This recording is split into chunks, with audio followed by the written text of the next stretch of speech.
Discuss Comic-Con. Oh. Jon Favreau, you might remember, directed a little film called Iron Man. Yes. And Iron Man 2. Excellent. By the way, John, speaking of Iron Man, so I bought this new TV set, so I was checking it out, man. I put in Iron Man. I had Ralph over, and we were watching Iron Man for like the 9 millionth time, the first one. And it was just so good all over again, because we were just checking out to see what the picture would look like. And then all of a sudden, then within an hour, we were watching the whole thing. Yeah, you couldn't stop watching. No. Well, you guys were on. Thanks again, because you guys were on board that thing long before anybody else was, and a lot of appreciation for myself, from Robert, from just the whole gang over there. Hey, John, when I heard you interviewed from Ralph and Geek Time and all that, and you said that you named Senator Stern as an homage to me. Yes, I wanted to give you a little shout out. I figured Shandling would be great with Hey Now and all that, and I know you're a fan of his. But I mean, is that really true? That really, that's why he was called Senator Stern? Yeah, yeah, exactly. It's not in the comic books. It's something. They said, what name should we put on the nameplate? And I said Stern.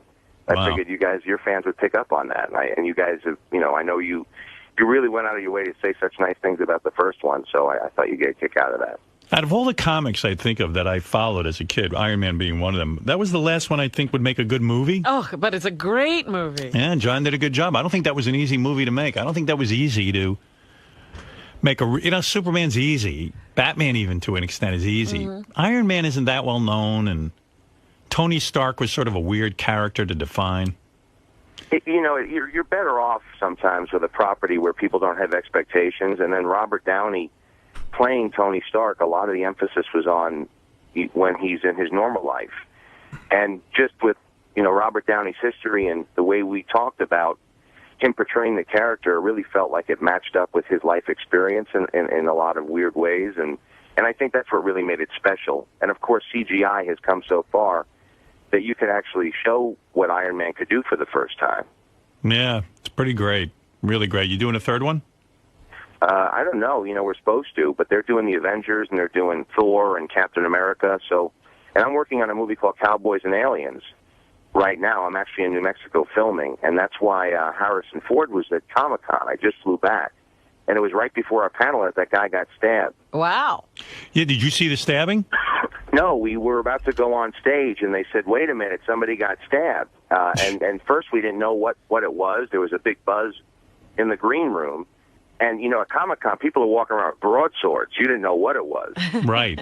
It turned out it was a guy got poked in the cheek with a pen, and they had to shut everything down while the police came in and took reports, and they carted the guy out. But you got the report right. They were fighting over a seat, is what I heard. To see Harrison Ford in the Star Wars cast?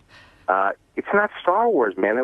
I brought him out there. He's working on Cowboys and Aliens now with me. Oh, so it was for Cowboys and Aliens, like a way of introducing the What is Cowboys and Aliens? Cowboys and Aliens is based on an obscure graphic novel that's it takes place in the Old West in the 1875. It stars Daniel Craig and Harrison Ford, as well as Olivia Wilde, Sam Rockwell, a wonderful ensemble of actors, and a bunch of aliens invade, and the Cowboys and Indians have to get together to fight off the aliens. So the Cowboys and Indians unite against the aliens. That's right. Oh, I love it. I would watch that. I love cowboy films, and I love the idea of them being futuristic and fighting off aliens. Well, look. How advanced are the aliens? It's pretty advanced. I'd say at the level of like Predator, maybe a little bit further. So how can Cowboys and Indians? Yeah, how are the Cowboys fighting? I mean, what weapons? Advanced aliens. I mean, all they have is bows and arrows and like elementary pistols. Old shotguns. Yeah. Well, if you look at the first image we released, you could see Daniel Craig wearing a wrist blaster, and it turns out that he was captured. He was abducted, and he's lost his memory, and now he finds himself with a weapon on his arm. And so he, everybody gathers together. And because he has this alien technology, he's able to lead the Indians and Cowboys into battle. How many aliens is he battling?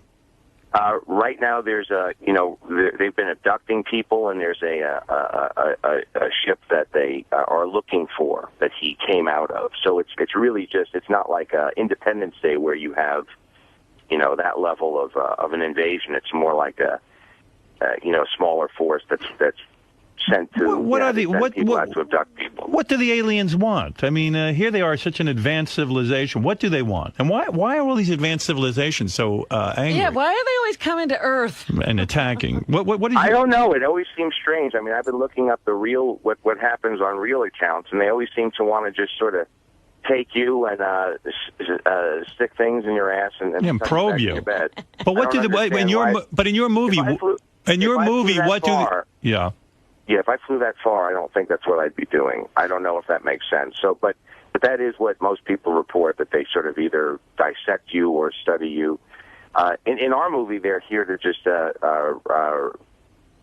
take our resources, and also we try to draw upon all of the legends of what happens when aliens come. They abduct people, they take them, and part of what's happening in the film as it's unfolding, because they realize that they're not only are they destroying things, but they're taking people away and taking our resources as well. Wow. All right. Well, that makes sense. I mean, if they want the resources, that I get. That's a reasonable thing. Yeah. Why are all you would know this? Why are all these aliens? They come and they abduct us, and they're obsessed with our asses. Why the ass? What is it about the ass they love so much? I don't know. Maybe that unlocks the secrets of the human race. Maybe it's far too advanced. They're sticking probes in our ass, and I'm like, God, it's so barbaric. And then they tuck us back into our beds. That's the other part that I don't understand. Yeah, then I woke up and they somehow put me back in my pajamas and tucked me in my bed. That's the end of every story. So in your movie, the battle against the aliens really hinges upon getting some of their technology and fighting back with it. Yeah, and also bringing, it's the classic story, because it's also a Western very much. So if you look at the Magnificent Seven or Seven Samurai or any of those stories, it's about pulling together a group of weaker people to face evil. And for a mashup of two genres like a Western and an alien movie to work, you have to stay true to both. You going to 3D this? No, I made the big announcement at Comic-Con that we're going 2D.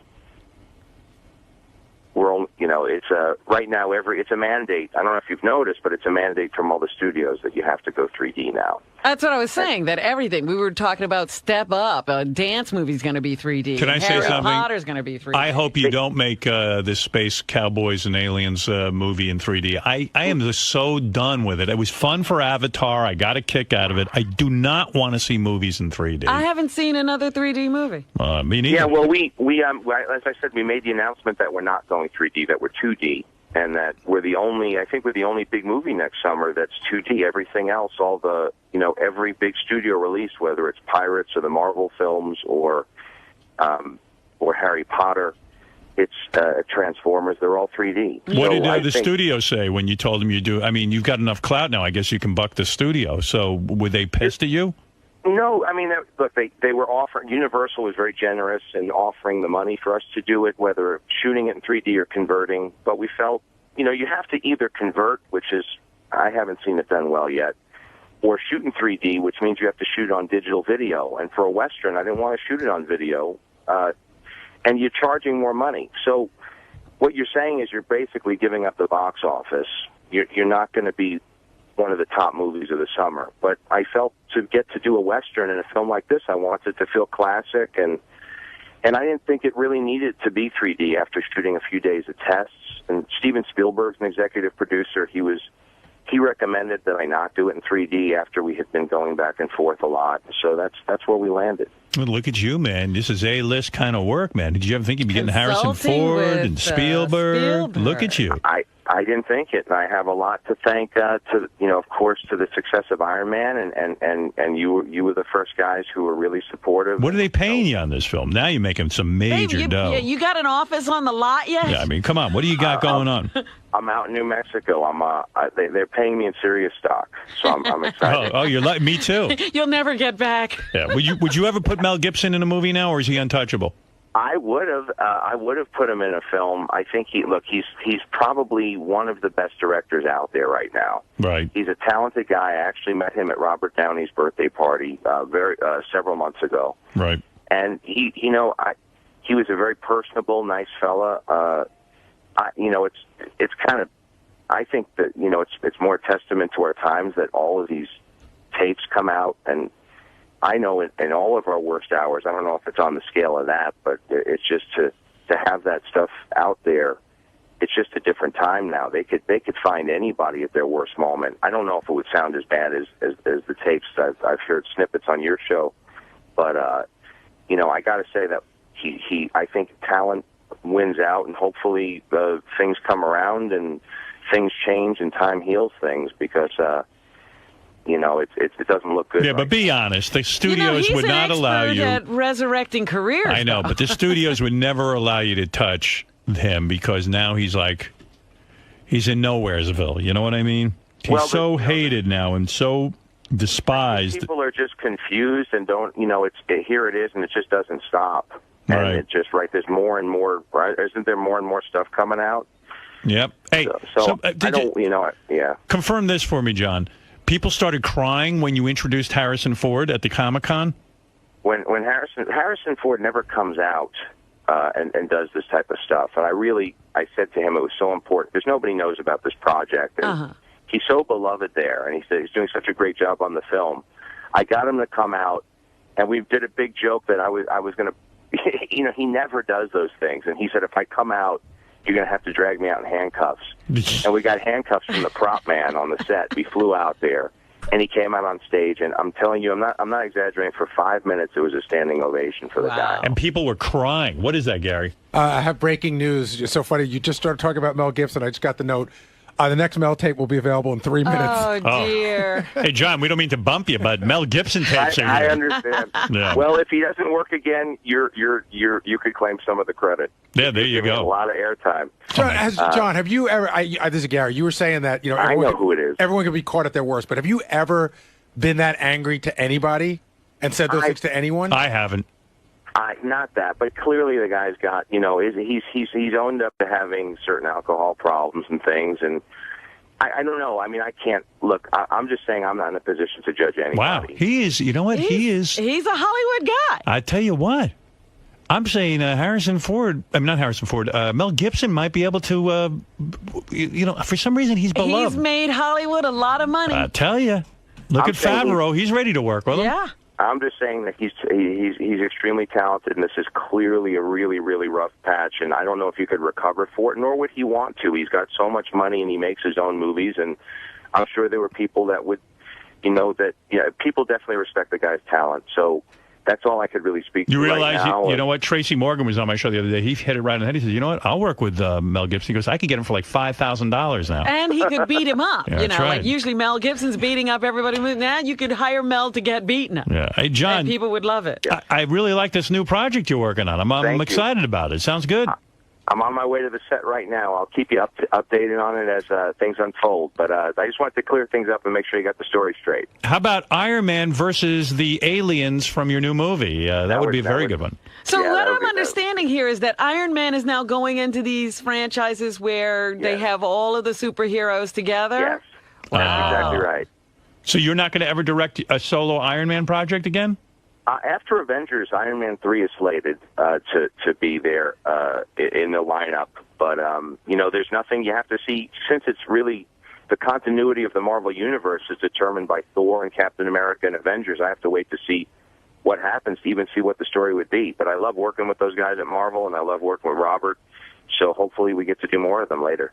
You know what pisses me off? I never get advance copies of these movies. I'm talking about the actual DVDs. Mm-hmm.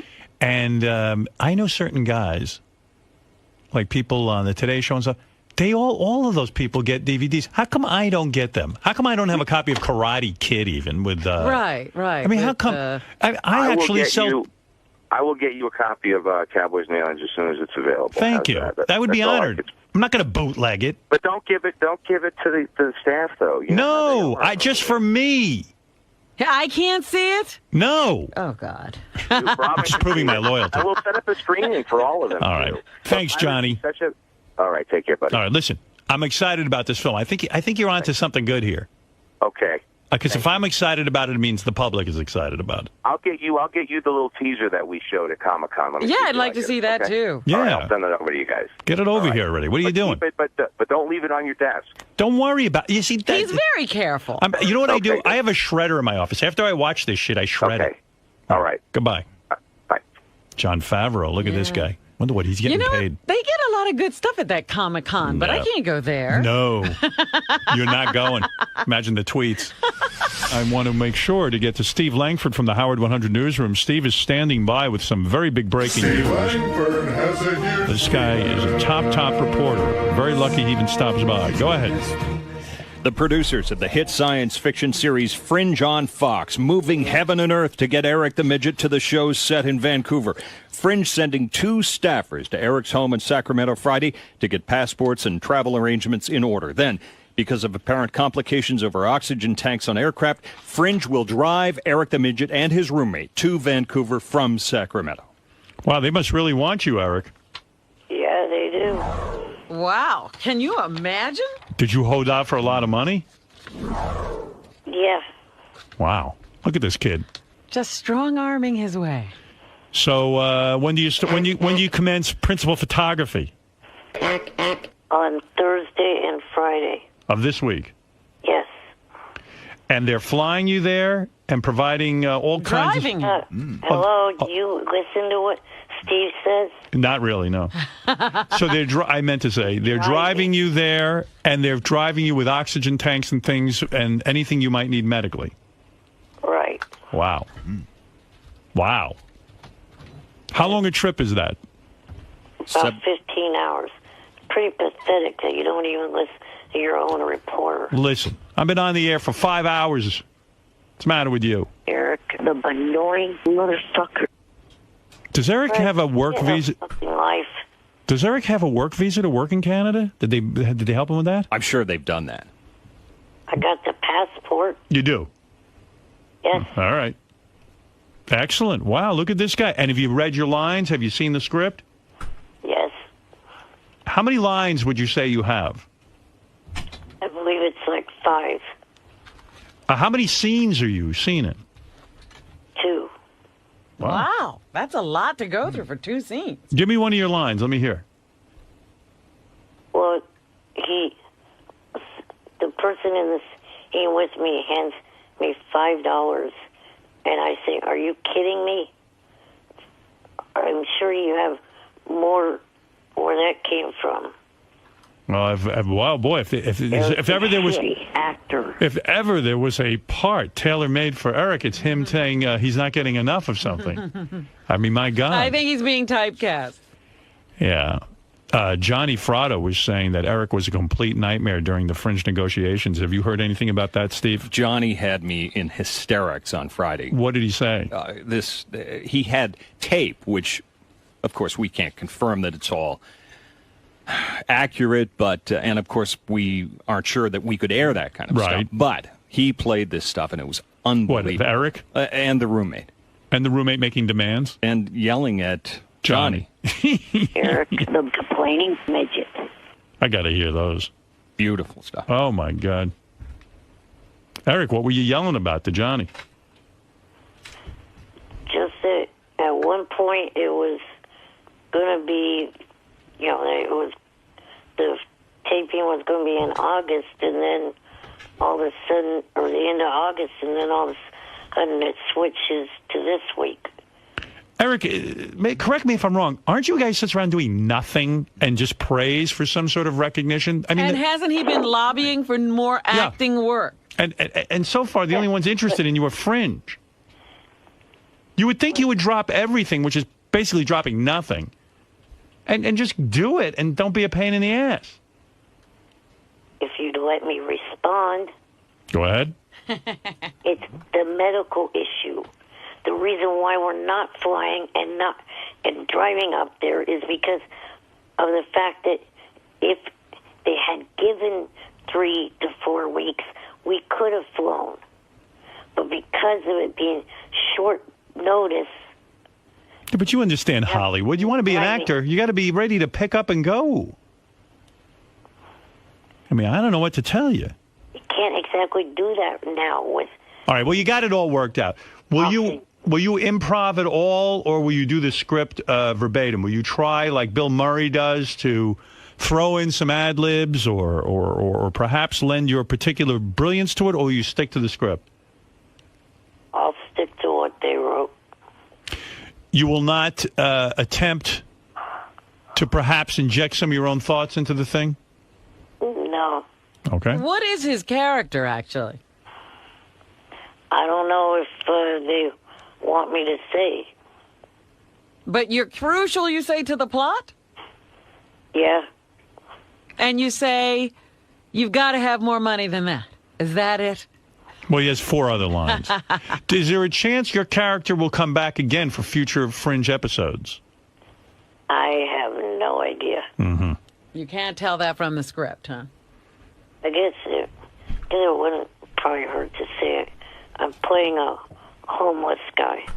JD, what do you have to say about this? On GP2, I put up some of Johnny Fratto trying to negotiate with Eric the Midget, if you want to hear it. How do you have this? Johnny Fratto sent the calls in. Eric, would you mind if I play it a little so I can hear your negotiations?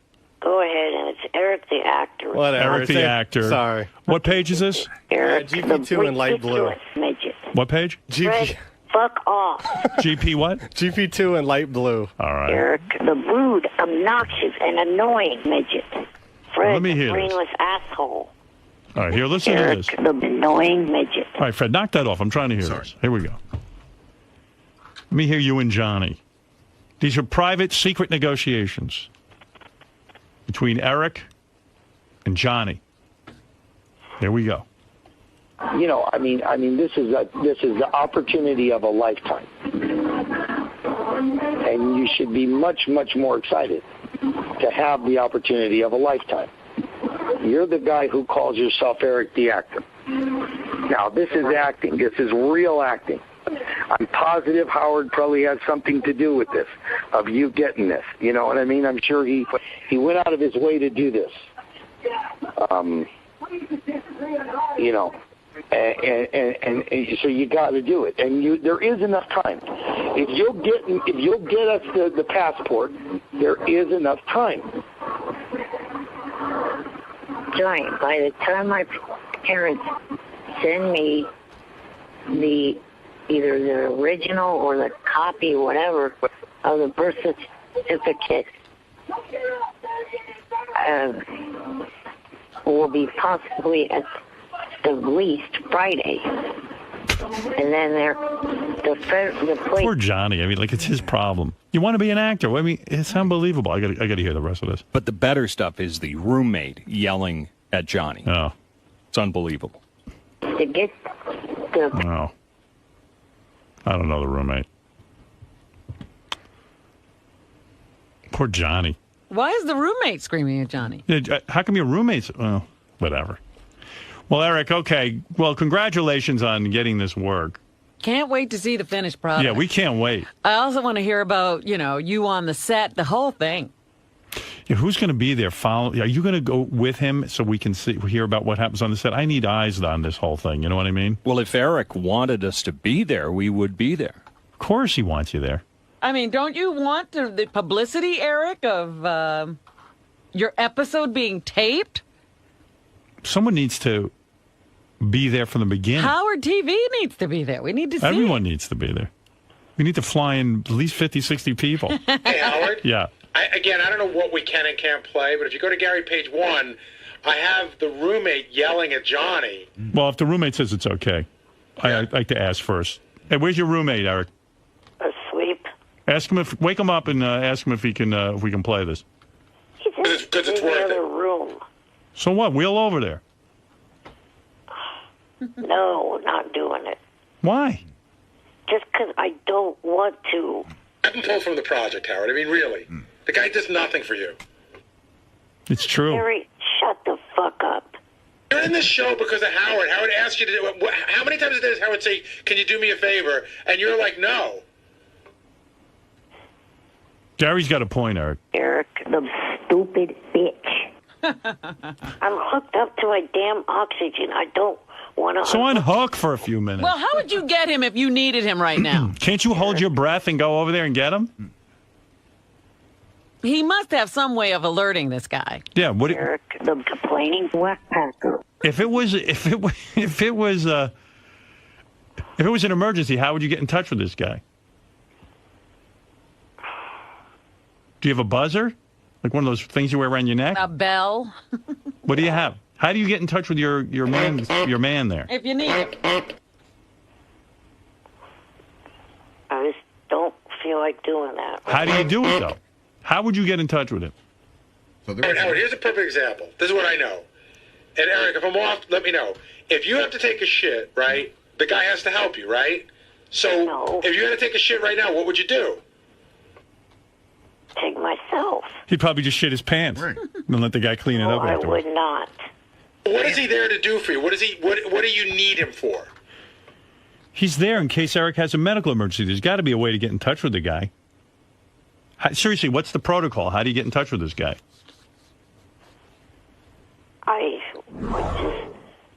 I guess go into his room or something. I don't. Oh, come on, Eric. There's got to be something else, because if you couldn't get there, you'd have to get his attention. Right. I didn't know you were on an oxygen tank full time now. Just when I sleep. Oh. Well, you're awake now. Why don't you unhook? You just Then I have to rehook myself back up again. Well, why You rehook? going back to sleep? Didn't you sleep enough? No, yeah, I only slept about 3.5 hours before calling this show. It's Again, Eric, I ask you, how often does Howard ask you to do him a favor? I'm sure he doesn't want to be woken up for this anyway. Are you afraid of him? I think he is. Yeah, it sounds like. Is he abusing you? Do you need help? No. Blink twice.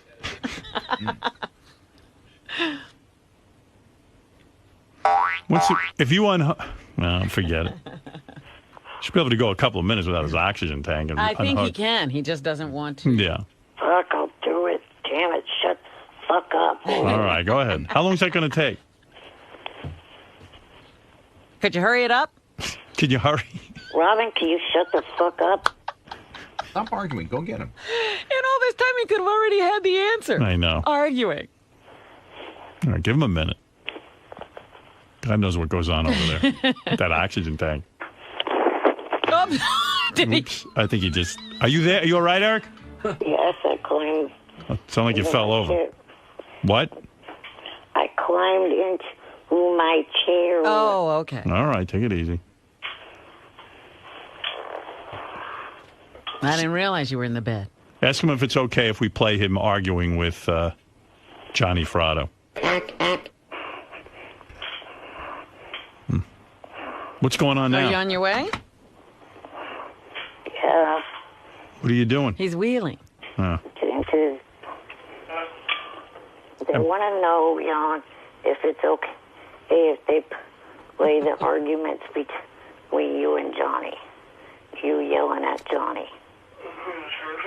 Yes. No. See, I did all that for him to say no. Why no? Ask him why. Assholes. Ask him why. What's the big You deal? want to know why? Because he said so. Yeah, but tell him like, hey man, we're like, we got him. Just We got. get off of it. He doesn't. But we want got to you say acting work, man. Bye. And he's getting a free trip. What? Whoa. Are you hanging up on us? Yeah, that Oh, my God. ungrateful. You got to go down and cover and see what goes on that set. What is it, JD? His roommate's a bigger pain in the ass, just about as big as pain in the ass as him. If you listen to the tapes, he thinks like this whole thing is a conspiracy theory. It's To what? What are we doing to Eric What am I now? doing? He thinks that that this was they set the shooting date so close, and that Eric wouldn't have a chance to make it out there. Therefore, whenever Eric said he couldn't make it, Oh, please. it was another reason. It's The a whole people- thing. What? I don't even know what Couple of they're saying. nutcases over there. All right. Really? Good. All right. Well, I don't know that guy, so I don't either. I was trying to get to know.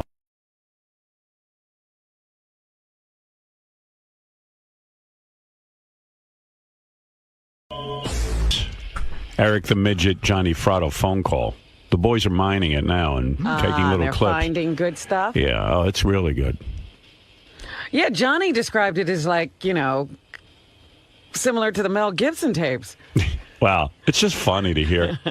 It's just so weird.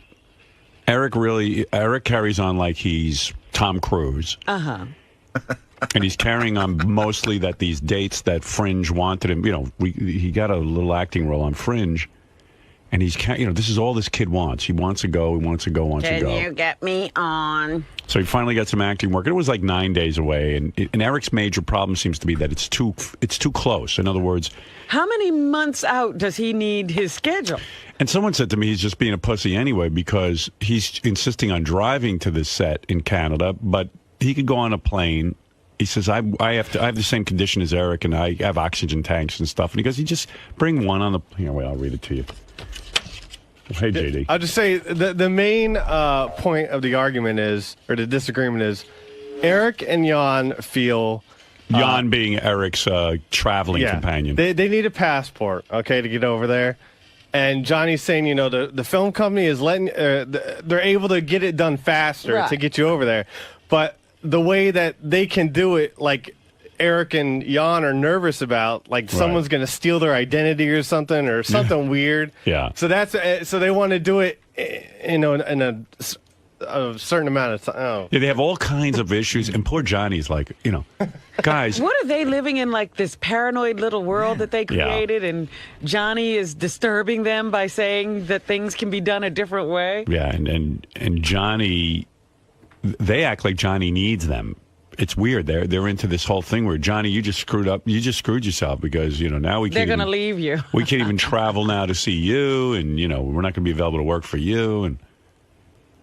But Eric got out to the bunny ranch on the drop of a dime. It depends on what it is. It's weird. You got to listen to this. It's the greatest thing ever because Eric carries on like he is perhaps the largest or biggest star in the United States. Yeah. It doesn't even matter where I pick up from. You know what I mean? It's all good. It's all good. I mean, don't you see this as some way to have fun? I don't see the fun. You know what, Eric? I'm done with it. Call your dad tonight. He has a passport already, so all he has to worry about yours. And go with your dad. Because I don't want anything to deal with it if he has. What's he saying? He's just saying he doesn't want to be a part of this anymore. I have to get my dad to go with me now. And just let him know nothing more in L.A. with him because I'm not safe. Hey, you just screwed yourself of having me come down there anymore because Jon. Can I ask you a question? How did I screw myself? The way you're acting towards Jon. Jon, the way how did I screw here? Tell Jon. I know a few people. Hold on. I know a few people that are more important than you and Jon. Okay? I don't make anything off of you and Jon. You and Jon make money off of me. I don't make any money off of you. And you guys cost me money, and you're too much fucking trouble. What the fuck are you talking about? You're the motherfucker that told me last week, get me work. Help me. I need a good agent. Remember? And tell him to shut the fuck up. He's a fucking retard.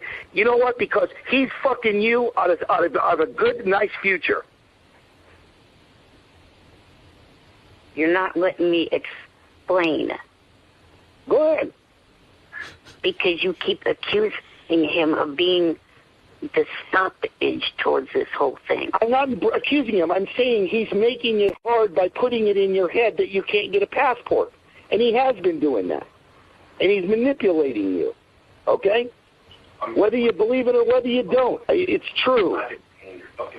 He's manipulating you. You can get a passport within 24 hours.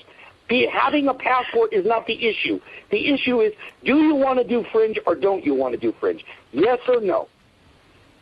That's it. That's all. That's the whole issue. At this point, no. Wow. Are you sure?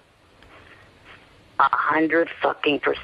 Good Lord. Okay. I'm going to call the woman right now. So. Why is this guy always saying he wants acting work and all he wants is an acting job? But isn't it everything? Every time he says he wants something, then you get it for him. Then he has conditions on whether he'll take it. It's good stuff, isn't it? Amazing stuff.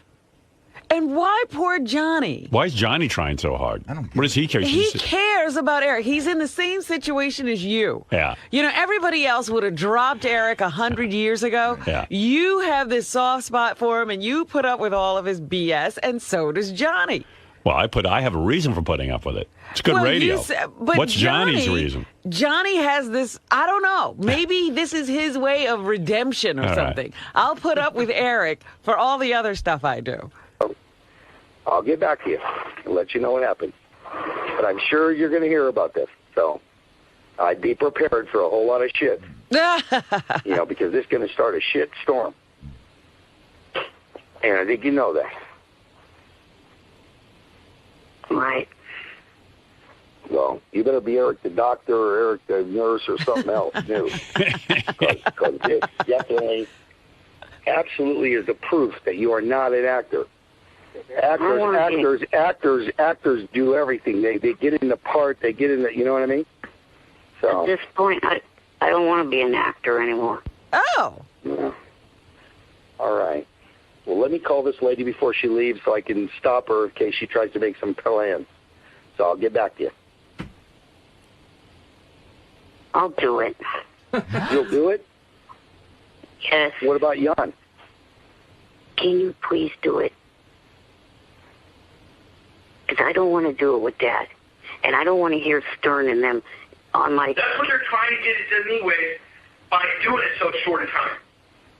And I'll do it if it goes, we go to that place. I'm not doing it over no website.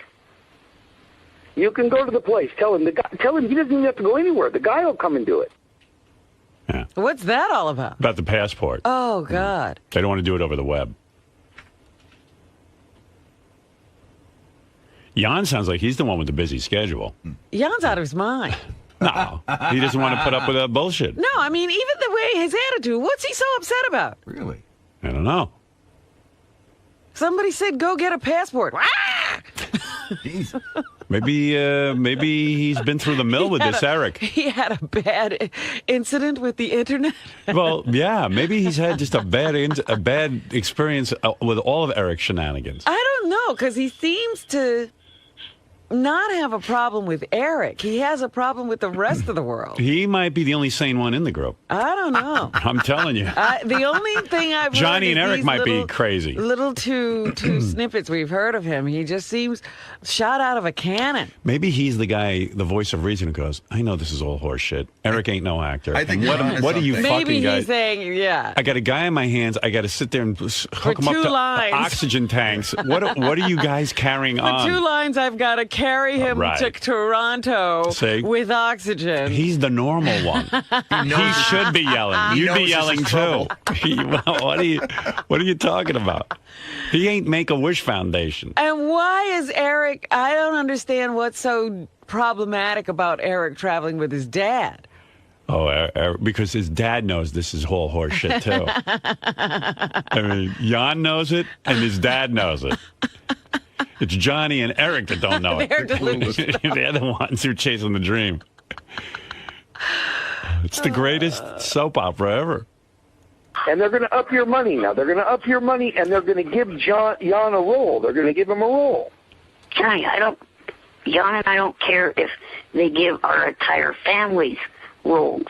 This date is not going to fucking work. Period. But why? Because it's too soon. There is not enough time. Eric, they're look at here. I'm out of it. I'm done with it. Johnny, I'm done with it. I don't give a shit. But hold on, listen to me. Tell them no. Let's say they go through no. All right, hold on. Let's say they go through the motions to do all this, okay? Let's say they go through the motions. And they can't get it done. They still have to pay you. You realize that, right? If they can't do it my way, there's no way. But what is your way? My way is... Is he not more difficult than Lindsay Lohan?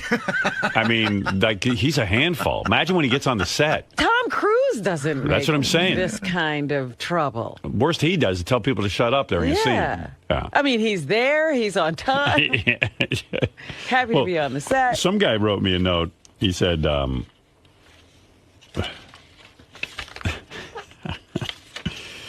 Hey, guys, that unlikable cunt Eric can fly on a plane with oxygen. I'm a rep for a home care company and deal with people traveling with oxygen all the time. He can use a battery-powered portable oxygen concentrator. Guaranteed the oxygen company that painfully must deal with Eric has them bottom line. He's a scared little bitch. This guy claims... There's no problem. Yeah, but who knows if Eric has access to that. I don't know what's going on, but it's the funniest negotiation ever.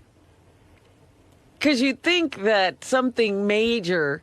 was going down. Yeah, this was his TV show. Right. And he's saying he was not going to show up. This is a guy, you would swear this was a guy who's done 10 to 20 films. They've all been major hits. And now the film work has dried up a little bit. Now they're giving him his own TV series. And he's not sure he wants to go to television from film. That's what you would think was going on here.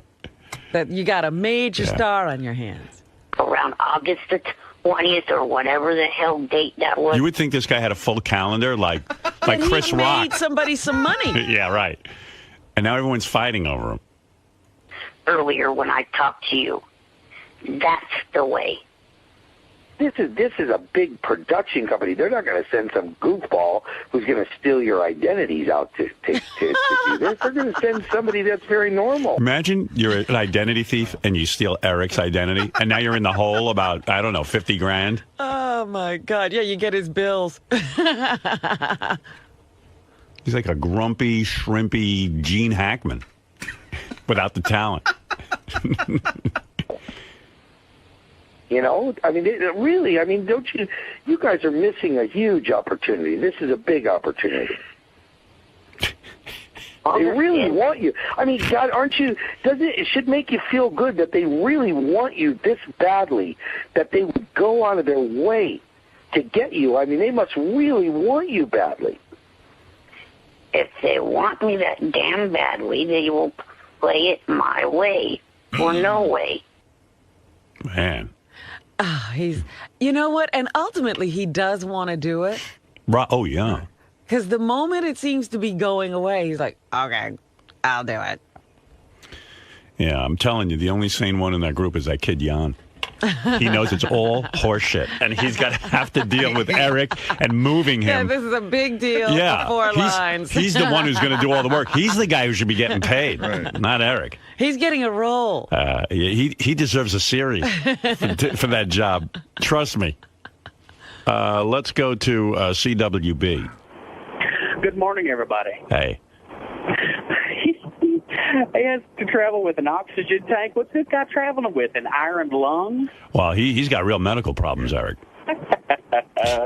Holy shit. But I used to be an Eric the Midget hater, but yesterday he has proven his acting chops. Yeah, I've got to admit, yes. You got to love his saga. Well, even the fact that he says he no longer wants to be an actor, I'm like, what happened to him? I don't know. I still think he should do like a remake of one of those movies like he was trying to get him to do before, except he could do like I don't know, what was that Blue Velvet. He finally I don't know where that guy was going with that, but he finally got some acting work, and like so many people, their dream finally comes true and then they back out. Right. Can I relate? I mean, my first radio job, I got the job and I backed out. Yeah, the offer of a first radio job, I tried to turn it down. Yep. See, we can all relate to Eric. Oh, this is the greatest. Yeah, Steve, you're on the air. A couple of people want to comment on this. Yeah, this is Jon. I don't know much about him, but let's say he's been living with Eric. I think he knew him in high school. Think about how dark this kid's life is, having to He's the star. Every need, and how many times has Eric said thank you to him or done anything? Well, you're absolutely right. The guy who you really got to follow, the unsung hero, the guy who's freaking out in the back is Jon, because he actually has to really work. He ain't going to be acting. He's got to sit there and move Eric, who is a big pain in the ass. He's got tons of medical problems. He's got to go do all this shit and get the passports and do everything. Wait a minute. Johnny makes a point. Right. When he says, Don't you see this as fun? Most of the time, you're sitting in that house. Yeah, well, yes. Even Jan is sitting in that house with Eric. Isn't this is like that day at the amusement park. Isn't this is a fun There's no, thing. not for Jan. Once I was in the hospital and I had this kid who was paralyzed from the neck down. Right. And Jan is right. I told the other people, no, I don't have to do the work. Right. I'm the Johnny Farado. Right. Well, here's my in point. the situation. And I said, we're going to take Andy outside. Yeah. That meant packing up a ventilator. Right. That's what I'm telling you. Getting a hospital bed. It ain't fun for Jan. I mean, like I have kids. You decide to do something fun, like go to Disney. Yeah. You come back, you want to hang yourself. I mean, it ain't fun for Jan. For Eric, it'll be fun. Now I'm seeing Jan's point of view. I see this as Jan's the sane one, It's not and funny. Johnny and It's Eric not are fun. insane. It's great. Jan can only hope that Farado's connected to end his fucking misery. Yeah, I'm with you. All right, Steve, thank you. That's why he's giving all that lip. Let's go to Dino. Dino wants a weigh in. Go ahead, Dino. Good morning, Howard. Morning. This midget is the most annoying midget I've ever heard in my fucking life. He's fucking bipolar, and no one should fucking hire this guy. Well, all I know is Gary's been listening to the tapes. I think he pulled a couple of clips, too. So there's more of the drama coming up. Lovely. Yeah, so if you're a fan... Poor Johnny, though I do feel for him. Hours and hours. Now, he's not only talking to them, he's talking to the people from Fringe. Well, I'll tell you what. Eric's the insane one. Jan is completely sane and knows what work this is going to be. And Johnny knows how funny all of this is. So he's, he's running back and forth trying to keep this alive. And taping it, yeah. But he's dealing with, a sane production company on one end. Right. And Eric on the other. Yeah. I mean, he's actually really talking to a production company. It's the greatest. If this thing gets shot, it'll be a miracle. You still don't think it's going to come off? I'm 50-50. Yeah, Mike. Hey now. Hey now. Hey Howard, you got that little sawed-off motherfucker on the phone? No, he's not on now. That little son of a bitch, man. I'll tell you what, he's the most ungrateful little motherfucker I've ever heard. All this shit that Johnny's trying to do, and he keeps spitting in his face. Yeah, well, the whole thing is just hysterical. You don't even know where. It's absurd from so many different angles. Yeah. That even somebody's offered Eric a role is ridiculous. Hey, Jeff the Drunk, you'd kill for a role on Fringe, right? Well, you changed my name to Jeff the Actor. What the fuck's wrong with Eric? He's a fucking asshole. Now that Jeff the Drunk is on the phone, it's reminding me of the fact that tomorrow's show, which I can't wait for, is we're going to find out the IQ test results. Yes. And Benji slipped me a note yesterday. He said to me, he wrote me on the email. He said, wouldn't it be interesting today to find out what was the lowest score, not the person, but what is the lowest score and what is the highest score? Ooh. So I have that in my hand. And it's very interesting. You do have the lowest and the highest in your hand. I do. And it's very interesting because I was going over...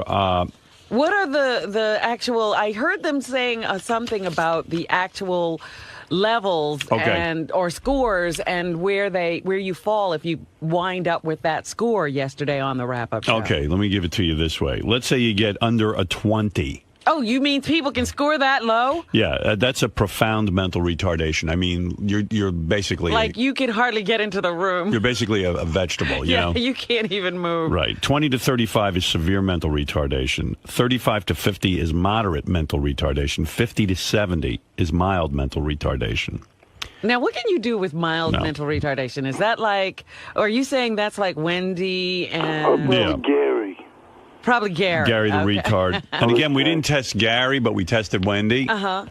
So anyway, I'm assuming the lowest number is going to be Wendy, but you never know. High Pitch Eric could surprise us. But High Pitch Eric went to high school. Eric is not Wendy. I know. But, he went to high school and graduated, even though he was in the slow class. Yeah, but that doesn't mean that much these days. But anyway, here's the spread, okay? The lowest score... Of the people we tested. Right, and that would be Jeff the Drunk, High Pitch Eric, Wendy the Retard, Gary Delabate, Jason Kaplan, Scott DePace, Ralph, and who am I leaving out? Anybody? You said Jason. Yeah. JD. Richard and Sal, and JD, right. So the lowest score is a 61, Which would be mild retardation. And you got to figure that's Wendy. Yeah, that's what I'm thinking. I've got a 61. Who? Ralph. Lowest is 61. Uh-huh. Now, That's mild retardation. let me explain to you the high number. The average or normal intelligence for the average American, The average human majority of being, people. is a 90 to 109. Okay. Okay. Superior intelligence would be anywhere from 110 to 119. Now, I said to Gary this morning before I looked at this number, I said I would guess that most of the guys, excluding High Pitch Eric, maybe Jeff the Drunk, and maybe Sal, are going to be somewhere between 110 and 119. Really? Yeah, I think so. I think they'll be of a little above average. Okay. Okay, I believe. Now, the next number, 120 to 140, is very superior intelligence. I said maybe there's one guy, but who knows? Maybe there's not even anyone breaking 119. Okay. That was my prediction. Uh-huh. So here you go. Highest score. Okay, now 120 to 140 is very superior intelligence. Anything over 140 is genius. Right. Do you think anyone in the group is a genius? Let me see. That group, it's possible. Possible. Yeah.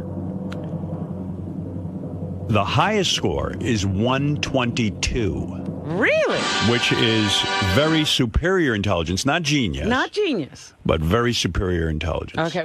The highest score. But we don't Right. know I'm not telling you if who. more than one person scored I'm not telling you in that. that level. You just got the highest and the lowest. That's right. It could even been someone tied. You know what I mean? Yeah, you could have had you could have had a 122 and a 121 or Or whatever. you could have had two people get 122. Right. Right. So the highest is 122, the lowest is 61. You know, there was a lot of things you could have told us. You could have told us if there were ties. You could have told us, well, this John is fun. Hine, This is very intriguing. John Hine came up with a point spread, which is kind of interesting, and I told him he was off on one of them. For example, let's say you had a bet. Richard's intelligence versus Jeff the Drunk's intelligence, and I'm going to spot you 10 IQ points for Jeff the Drunk. I'll give you Jeff with 10 points. So versus Richard. in other words, if somebody had a 109 and somebody had a 101, I'll make it simple for you. if you took Jeff with the points, you could win. It would be a tie. No, 101. Oh, you went to 101. Yeah. Okay, so it would be 110. Yes, you would win with Jeff. All right. Would you? Like basketball, you get the point spread. You get the point spread. It's like, John, what is the Wendy the retard spread, that one you gave me, and I told you how to make it much higher? Yeah, you got to give Wendy about 30. Yeah, in other words, like, okay, here, I'll give you one. All right. High Pitch Eric versus Wendy, but I'll give you Wendy with 25 IQ points. A 25-point spread. Now, think about it. All right, so if you're going... take that. If you're saying... Now, you know that 61 is the lowest IQ. Right. So that would mean 65. So say you're saying, in your mind, you're saying Wendy's the lowest. Because you're just going with the... What's 61 plus 25? 86. 86. Do you think... I'm giving Wendy 25 points. That's a great bet. Yeah. Yes. Do you think Eric can win? Still, in other with words, Wendy with the will points. Eric have higher than 86 IQ? And You're let right me there. remind you, I think you're right there. That's right. So that would be dullness. 80 to 89 is called dullness. He's very dull. He's dull. He's dull. He's dopey. Right. Like a butter knife. So there's the big betting. Right. All right, I'll give you one. Go ahead. Okay? I'm going to give you one. I'm going to give you... What was the one you had, John? I originally had Eric at 6.5 over Wendy. Yeah, and no, you said no. it's way too low. I said you got to go 25 points in order to get people to bet. Right, because Yeah. nobody's taking Wendy at 6. Would you take... okay, I'll tell you what. If I gave you Wendy plus 35 IQ points against Sal, who would you take? So that's I'm 96. not taking that bet. I'm 96. taking... And 96 is average or normal intelligence. Yikes. I'll give you 35 points on Wendy over Sal. You know what Would that reminds take me the of? bet? That's still not a great bet because, Sal could be still above that and still be average. Well, go figure it out. Right. So what would you take? How Would you average take is Sal? Would you take Sal or would you take Wendy? I think it's a great bet. It is a great I'm bet. thinking in that case, I might take Wendy. That's right. Howard, I have one for you. Go ahead. Jeff the drunk. Go ahead. Versus Sal. I'm giving Jeff 10 IQ points. I'm taking Jeff. And I don't Taking Jeff. I'll bet you there's not a 10-point spread between Jeff and Sal. I'm with Howard. Yeah. Wow. Jeff, how'd you feel taking the test? I felt good about it. That doesn't mean anything, Howard. Nobody walked out of there feeling stupid, by the way. Really? Except for me a little bit. Right, because you don't know how you did on the test, and the people giving you the test don't give you any indication. All right, I'll give you an easy bet. Somebody has superior intelligence at 122. Who is it? That's right. Go ahead. Of all the Who people is who the took winner? the test, who's got the highest Who's the IQ? smartest fucking guy? I go with Jason. I think Jason, but I can't go with Scott because I'm mad at him, and I don't think Scott is of superior of intelligence. That would kill me. You know, Jason walks around like he has a superior intelligence. And he got the highest SAT scores. Yes. Yeah, I'd have to go with Jason myself now. What if it were me? I used to be the pace guy. Now, there you go. If it was you, I know it's not you. See, here's the thing. I'm not crowing about the test. Wait a minute. How come you know it's not Gary? Based on Gary's academic performance. And Gary will start pointing to his communications degree. And I read his book, you know, the one that's coming out. Yes. Oh, you should see him crowing in there about what a genius he is. And how he could have gone to any college. See, again, your comprehension is and then is your horrible. opinion of Adelphi is way too high. I don't think I gave him an opinion of Adelphi. Wow. Read your book. I did read it. I wrote it. Have you read your book? Maybe But you misquoted. Howard's comprehension is off. I never said that I could have gone to any school. I had an opportunity No, to go Texas, I to know. a different school, and I never made it there. But I never said I could go to any school. Nah, you couldn't find those he words starts in the book. bragging about. Wait till you hear how he starts bragging about his academic career and how he was summa cum laude or Oh, magna dear. cum laude. Wait till you at Adelphi and how he won some big award. Don't ask. It's all bullshit. He thinks he's way smarter than he is. But the award I won was for communications. I say that in the book. It's a moron award. But it's not it's not an academic award, and I say that. You're crowing about it. Your It's like opinion a- of yourself is very high. It's like a special Olympics His reading gold medal. comprehension Listen, is Gary, off. when I lay down at night, I know I'm an idiot. I went to communication school. Hey, Gary, Yes. is your book published yet? No. No. Oh, No. well, you ought to put your IQ score on the back of it. Depends what it is. Yeah, you're so. All right. 15, No, I would think it would say you should put your IQ as the title of the book. Jeff and 15 points. I say it should be the price. If Gary gets a 62, that'll be the price? That's pretty good. I like that. 1999. Yeah. Yeah. All right. So getting back to it. So who's the smartest? Jason, everyone seems to think. All of a sudden, Jason's got everyone psyched out. Yeah. Yeah, why is that? It's me. Oh, here I'm you the go winner. again. Do you think you have 122? I wouldn't be surprised, but You wouldn't be surprised by anything. I All right, who do you think's going to win, DePace or Gary? You know, see, No again, points. I think they're all going to be pretty close. John, DePace or Gary, who wins tomorrow? That's really a pick 'em. Yeah. Come on, let's go. Who's going to win? I'm saying Gary. I'm with Robert. You know what? I might. You know what? You know what's flipping me out? And this is going to sound weird. Gary's got this really incredible memory, which shows to me some intelligence there. In fact, he won like You're so Music disparaging. Jeopardy, and if you try to pull those answers out quick, it ain't easy. It is not easy. And He's all got of a the stuff quick- he does with Stump the Buoy, everything. He's got a quick mind. I'd be willing to Remembering bet, Howard, that what? Gary will beat me on the memory part, but I probably crushed him on the spatial part. But Yeah, but we're not having that What are bad. the percentages? What are I'm trying to. So, say okay, that, DePace, put your money where your mouth No, is. hold on. Are you going to beat Gary, and how much money will you bet him? Go ahead, put your money where your mouth is if you're so sure. Money speaks. I'll go $100. Ooh, $100. get nutty. That's going to break the Oh, bank. come on.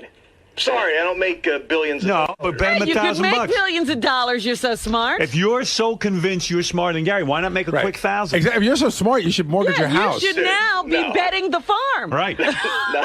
You see? That test was too long ago, and I was very stressed when I took it. I can't Too long ago. It was a month ago. Conditions. He got smarter in a month.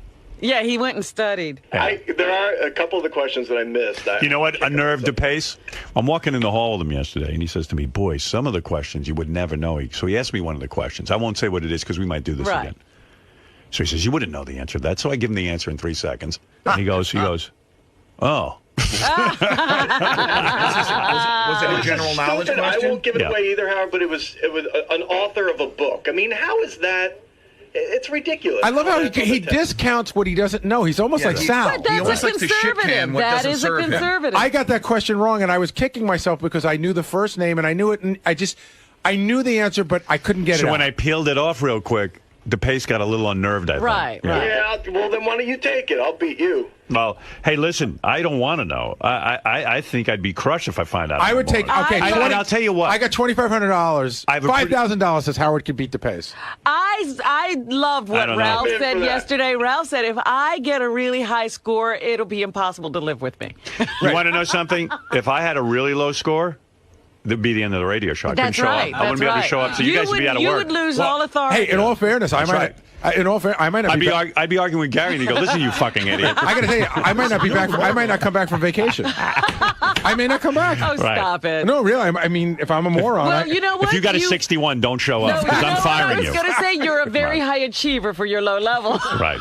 Hey, look at it that way. I'm a functioning retard. Everyone agrees. It's got to be. the king. Everyone agrees it's Wendy the retard. It's got a 61. Gotta be. And I'm going to tell you something. Well, what would be the other choice? That is way higher than what I thought she would have had. I mean, when you're talking about the 61, I agree with you, but who would be the second choice if it's not Wendy? It's Wendy. But if it weren't Wendy, who could it be? High Pitch would be the second choice, and High Pitch went to high school, and even though he was in the slow track, he functions. He can do math. He can. He lives Wendy, alone, even though in a box. But how about Wendy scoring a 61? You think that's high? I didn't think she was any lower than that. Oh, I did. You're forgetting.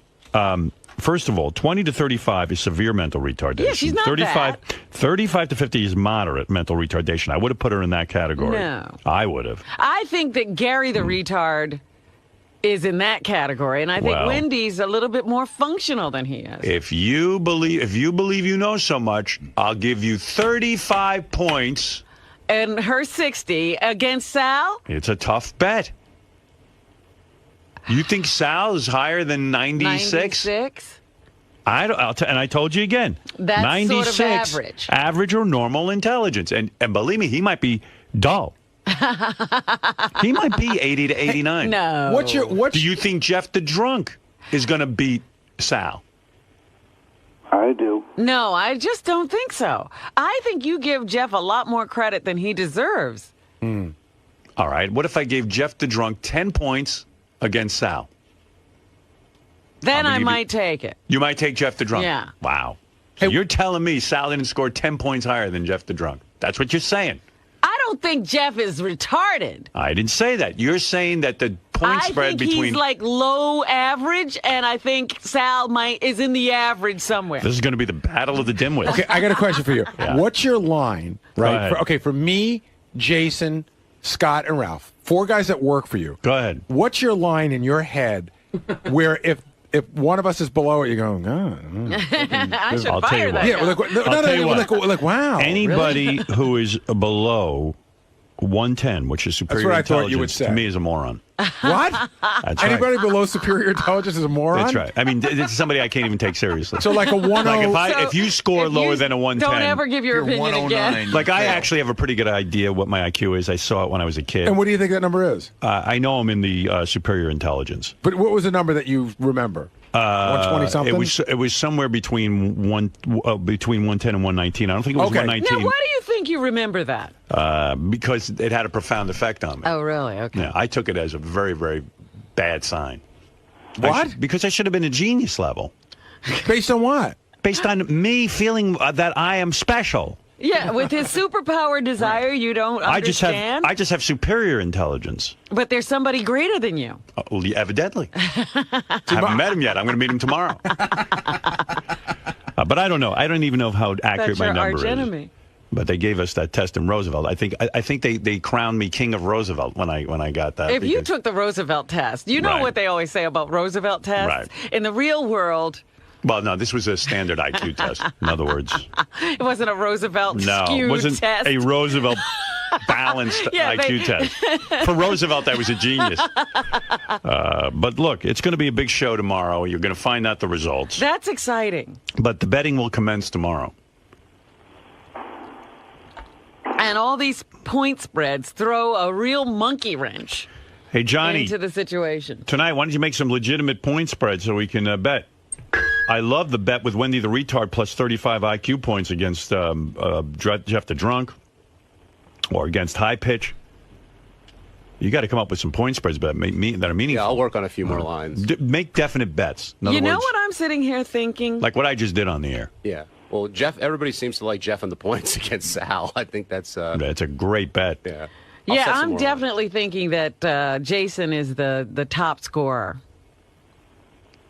He's got everyone convinced. I think the SAT thing, believe it or not, put it over the top. It's not only that. I've been the reason I give Scott DePace such... Oh, come on. Let me talk. It's because he doesn't... Remember when you were talking to him about, various things, the dog and hitting him with the paper and the whole thing?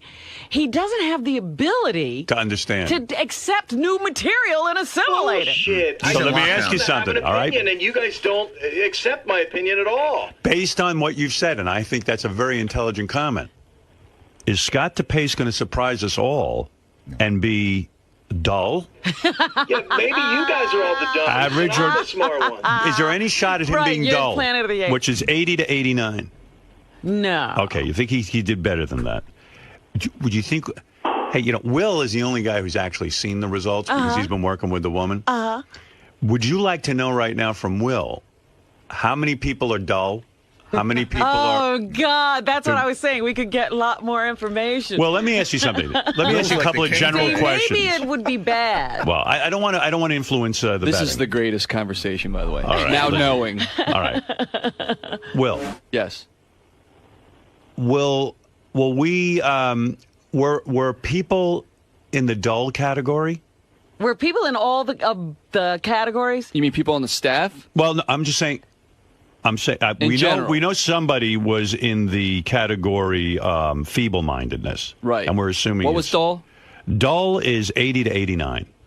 I don't think so. All right, So we skipped dull. So we skip dull. Yeah. All right. There might be lower than dull, and it might be higher than dull. Right. All right. Ooh. Maybe we shouldn't ask too many questions. All right. You don't want to know how many people were average or how many people were... All right, maybe you're right. Yeah, because we'll wait. then we don't have such a huge pool of people. Is there anything you want to tell? Were you shocked by anybody's IQ? No, don't say that even. No, don't even say that. Oh, come on. He could say that. Were you shocked by how... This is the Have you general changed question. your opinion of people because of the I test? feel like I never want to take this test now because all people can do is think poorly about you. There's a couple people that are going to be very happy, and then most people are probably going to be like, oh. So that's not fair either. I shouldn't even say that. Right. So is there anyone there who shocked the hell out of you, whether good or bad? There's a few that are pretty surprising. Yeah. Really? Okay. Positive or negative? There's surprises in here. Yeah, Gary. Will, I got a question for you. Has anybody contacted you off the air trying to get information out Why, of you? yes, Gary. It's funny you bring that up. Who would that be? Who would it be? DePace called me last night. I knew it. Oh, Wait a minute. Wow. Come on, dude. Boy, I oh, was boy. calling you about golfing, idiot. Yeah. I just happened to say, do you have the results? Yeah. I knew you wouldn't give them. No, that's your job, you jerk off. That's how stupid you are. Why don't Yeah, you he's take too the test? stupid to see through you. Exactly. Let me ask you a question. Go ahead. Will I have to fire anyone or switch jobs around based on this information? That would be funny. I can throw a few people out. I'm going to look, you're too stupid. This is so great. Yeah. I got to get out of here before I get in trouble. I don't want to say anything. Yeah, I don't think we need to know anymore. The pool is too small.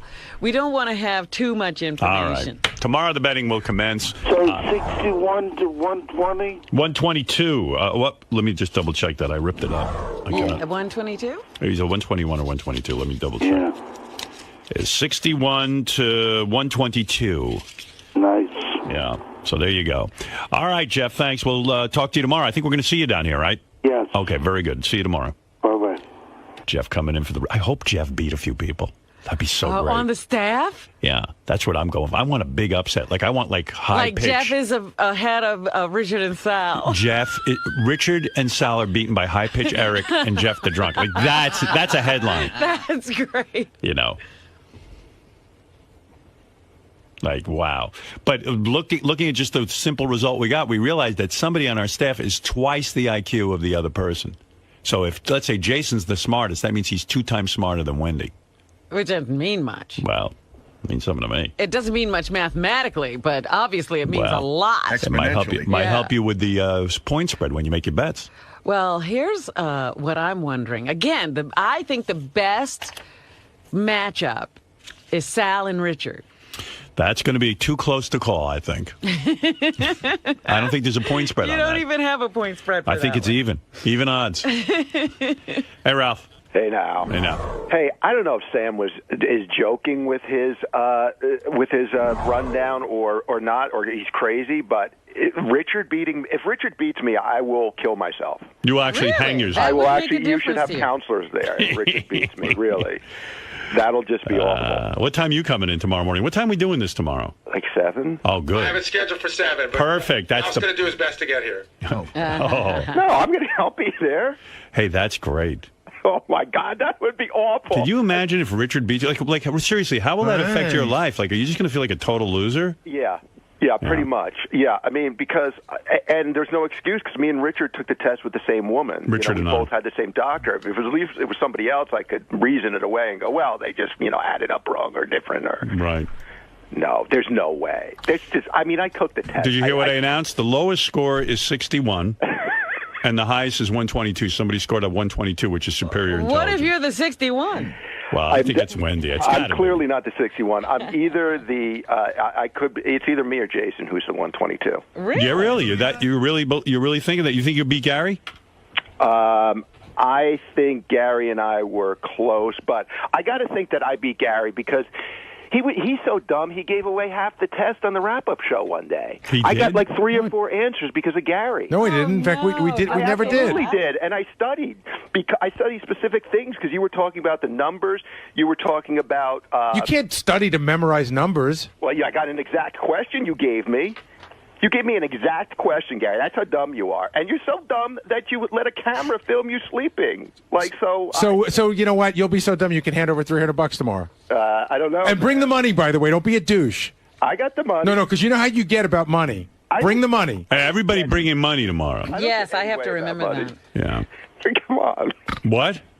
Come on. I don't know. Me and Gary could be close. Seriously? I don't...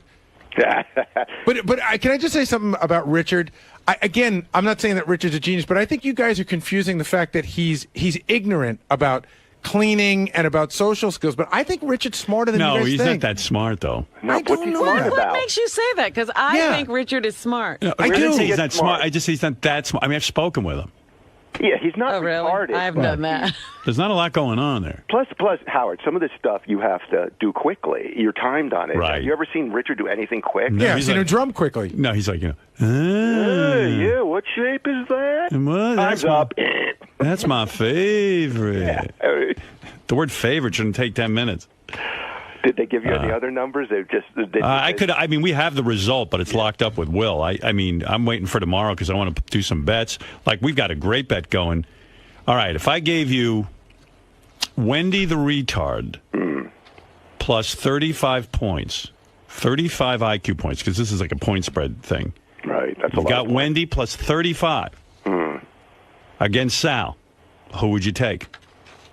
Oh, I would take Sal. I don't think Sal's going to do as bad as everybody thinks. I think Sal plays it up on the air as dumbness a little bit because it's funny, but I think... If Wendy's a 61 and you give her 35 points, are you saying that Sal is going to score higher than 90... What is that? 90... Who were the retards who took it? Wendy? 96? 96 or 7? Eric and Gary?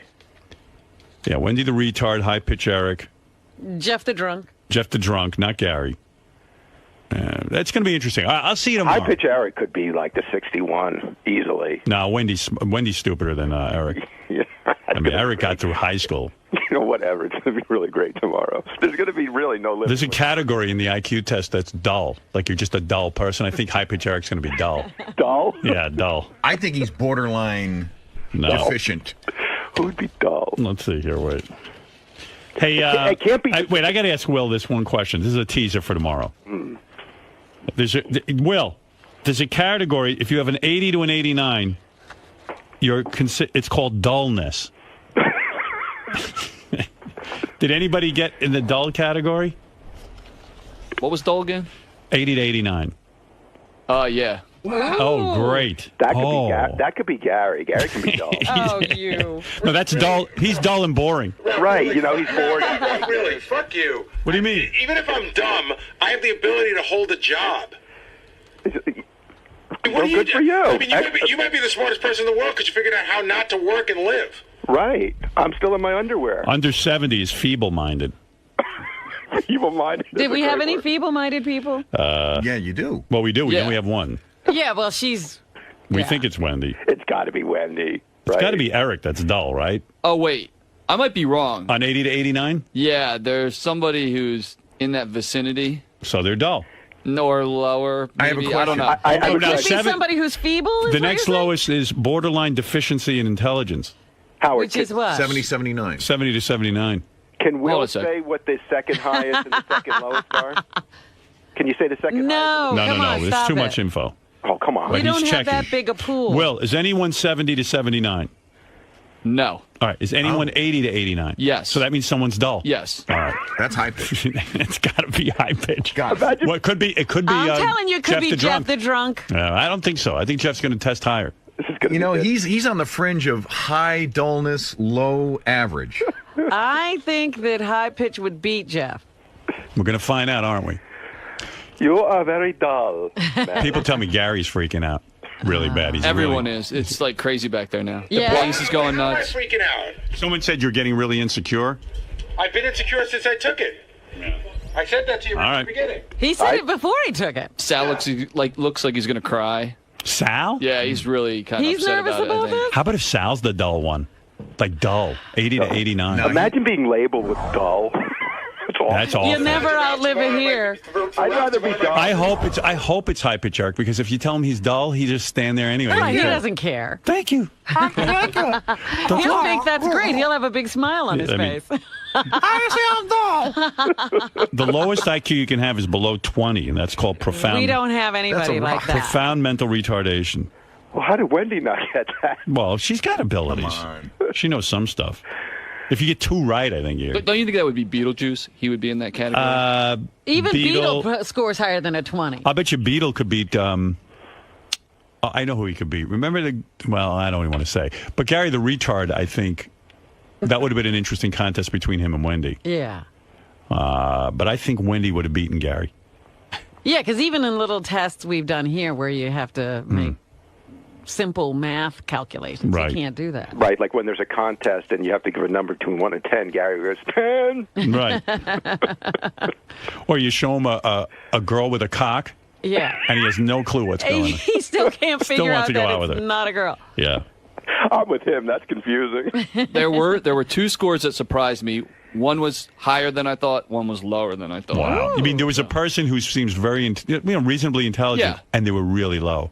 They were definitely lower than I thought they would be. Wow. Oh, that's good. That's a good one.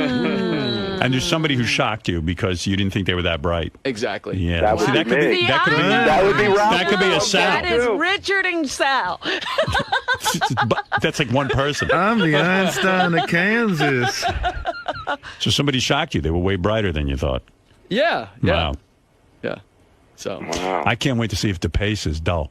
DeBase can't have done that well because he just doesn't think well, you know? Like Shut up, Ralph. I'll beat Ralph by at least 10 points. He doesn't Wait have a an second. open Hold it. mind. It's a pretty ballsy Here's the first bet. Here's a bet. Why don't you bet Ralph some money that you beat him by 10 points?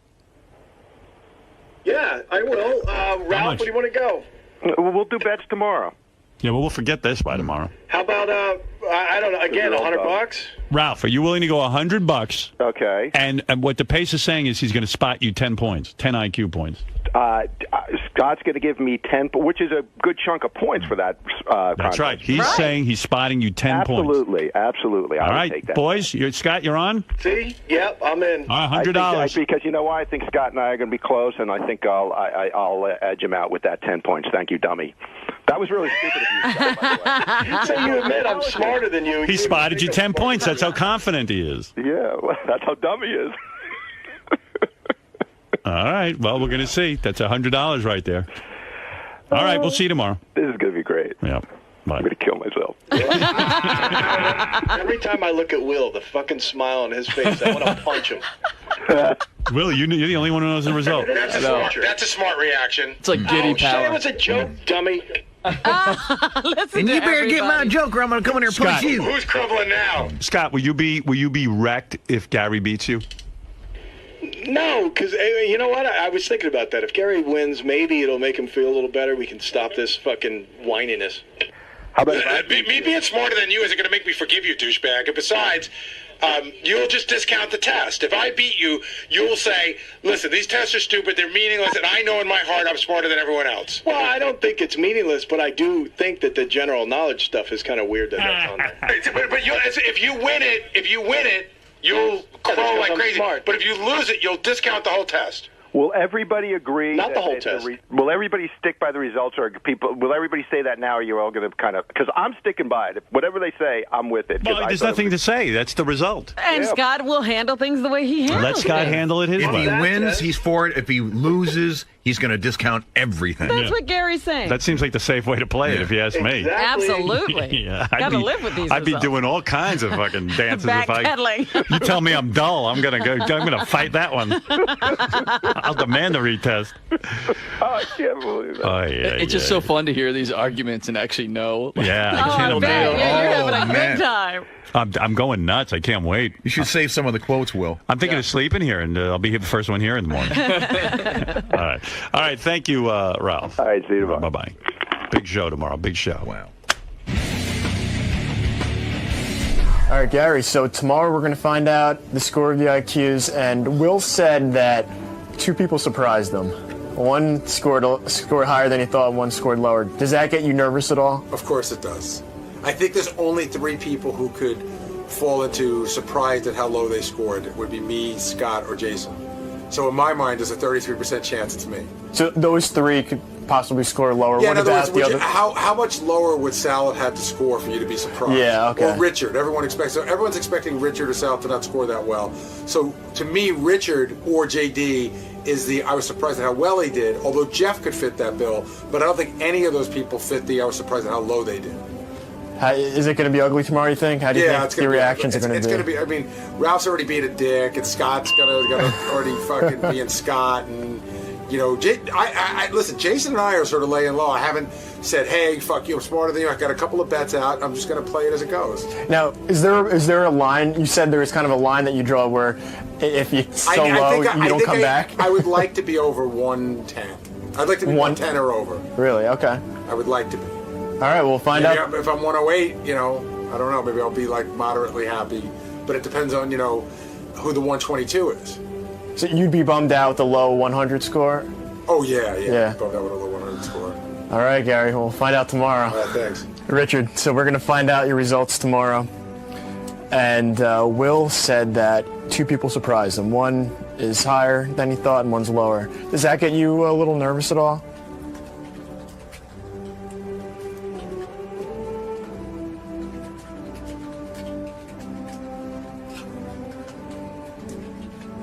How do you think you did? You gonna talk today? I'm trying to think of something clever to say because I'm pretty dumb. The only thing I care about is I hope Sal does good. That's all I care about. I want Sal to prove everybody wrong because he's my partner, he's my friend, he's my everything. That's nice. You're putting him before yourself. Of course, I always do. Well, didn't we have a plan, Rich, that we should combine? We actually had a plan that we should really combine our scores together. Because Howard always says I look at them as one. So, technically, we probably would be the smartest out of everybody. You getting a little nervous? No, I mean, I don't really think about it too much, except, you know, when they keep debating and talk about it on the air, then, I'm ready to get it over with. I want to, see if I'm a dummy or, if I'm a genius or whatever. But otherwise, I mean, what else am I going to do? Just sit and think if I'm smart or not? Now, Will said that he was surprised by two people. One did better than he thought, and one did worse than he thought. Does that make you nervous at all, hearing something like that? Oh yeah, of course. So I immediately think I'm the person that did worse. So, you know. Who are you hoping to be smarter than? I would love to be smarter than Jason. Really? Why? Just be fun. Bragging rights in the office? No, bragging rights, just be funny. I don't know. I would love to be smarter than everyone. I mean, who wouldn't want to be the smartest person? But, as long as I'm smarter than Jeff the Drunk and Winnie the Retard. High pitch. Then I should. I'll be okay. I think I'm in the normal range of smartness, of IQ, but I don't know. All right, we'll find out tomorrow. We'll find out tomorrow. Oh yes, we will. Getting a little nervous About what? finding out the scores. You know what IQ stands for? What? I quit. No, I could give a fuck. I quit give a fuck. It stands for I quit give a fuck. No. The IQ test, regardless of the results, and granted, I would like them to be high. I don't think that's going to be the case, but the results of the IQ test have no bearing on what I've accomplished, who I am, how I treat people, how people see me, my successes, my contributions to this show, and to other things in society, like helping people out for fundraisers and charities and whatnot, having great friends. So, it really doesn't matter. It's just a number. You don't go through life putting blocks together and trying to figure out how to construct a circle with 3 different pieces of a puzzle. That's not what gets you ahead in life. What gets you ahead in life is street smarts, common sense, persistence, and passion. And I think I possess all of that. Does that sound pretty smart to you? Yeah. That was pretty good. Yeah. I rehearsed that all night. Yeah. No. Seems like you've fooled yourself with that one. Oh, thanks, buddy. So, it would be nice if the score was good, but overall, I feel good about who I am. And I'm very proud of the people I surround myself with, and I'm proud of my accomplishments.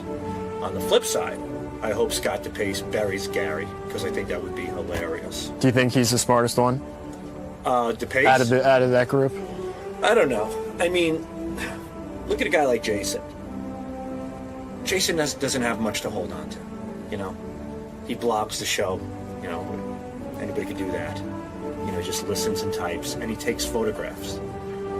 So the only thing that Jason really has going for him is the ability to not only retain fat, but retain what I consider to be useless information. And now he can show off about it. Do you know what Yeah. It's like a retard who might hit the ball. He's all happy. No one else could give a shit. They're just patting him on the back. Like, hit the ball, home run. He's clueless. He's running around in circles. It's good for the retard. If Jason wins, it's good for him. But the fact of the matter is, really doesn't get him anywhere, except it makes him feel superior. And that, to me, is just a sign of arrogance. Because if I happen to do real well, I truthfully would just be humbled. I don't think I'm going to do that well, but again, you have Jason, who might do great. You have me, who might do lousy. If you compare our lives, I would really seriously say that I have lived a much better life than Jason. I've had a lot more fun. I think I have people who respect me and who adore me and don't look at me as a rat and a backstabber. And I'm not saying he is, but that's how he's looked upon at the show. So, if that number makes somebody like Jason feel good, so be it. But at the same time, I know if that number isn't good, that fat blob of shit is going to feel crushed. It's just going to ruin him. There's not enough confidence pills in the world that could go down his monstrous hippopotamus gullet that would make him feel good. And you know what? That's what makes me feel good. Really good. Jason, Yes, sir. We're going to find out the results tomorrow of this IQ test. Yes. Getting a little nervous? Well, I've been trying so hard not to think about it, not be paranoid about it. And then Will goes in the studio and goes, "Oh, somebody did a lot worse than I thought." So that just wrecked me. I mean, that's it. It's over. It's like you threw a bowling ball at pins. I'm just like, great, I'm that guy. I'm fucked up. Also, people are putting a lot of pressure on me to beat the pace. There's a lot of people out there in our audience that they don't care what I score as long as I do better than the pace. And the thing is, I've taken the test already. Like, now this is just pressure. I can't do anything about it. Like, test is done, man. And but I hope to do good. Now, Will also said though that someone surprised them that they scored higher. I know, but everyone. So why do you automatically think that you did the worst? Because I don't think Will would think I scored low, number one. And number two, everyone in the studio today is already anointing me, number one or number two in that. So I have nowhere to go but down. And so I think if I got let's just say I got the 122. I don't think that would have surprised Will enough for him to say, "Oh, Jason did better than I thought he would." So, no, I don't think it's that. I think Jeff did well. I don't even know if he'd be a surprise. I think High Pitch might be a surprise, or maybe Richard's a surprise, or Sal's a surprise going up. Going down, I think it's either me, Gary, the pace, maybe JD. So I don't know, man. I just wish it was tomorrow already. This is fucking driving me nuts. And Will sits 2 seats down from me and has all the information. And it's uncomfortable. It's uncomfortable. And there's nothing I can do. Like, the test is done. Like, there's nothing. I can't go home and study. I can't go home and change anything. Like, it's just over. Why are you talking to this dummy? Oh, no, see? You're attacking me. I think I did reasonably okay. We'll see tomorrow, okay? But that thing that Will said, someone surprised them that they did higher and someone surprised them that they scored lower. Does that make you nervous at all? No. Look, there's no way. At minimum, I got average. There's no way. If it's not that, then something was fucked up. The guy messed his scoring up or something. I know that. So there's no way that applies to me. The above average one, I think what he's talking about is someone who like maybe Richard, someone who people thought isn't that intelligent, and then I think Richard's going to do well. So I think that applies to him. So I don't think either of those apply to me. All right, man. Find out tomorrow. We will. Is he really fishing for answers, for scores here? I'm just kind of poking him, man. It's just fun because I can tell he's completely on edge about this whole thing. So it's funny just to fuck with him. Is anyone else? No, actually, Scotty's the only one that's really been. Sal's a little concerned, but yeah. But it's just funny. Everyone knows you don't want to say anything too much because fucking Howard will go nuts. But I'm not giving any kind of real information.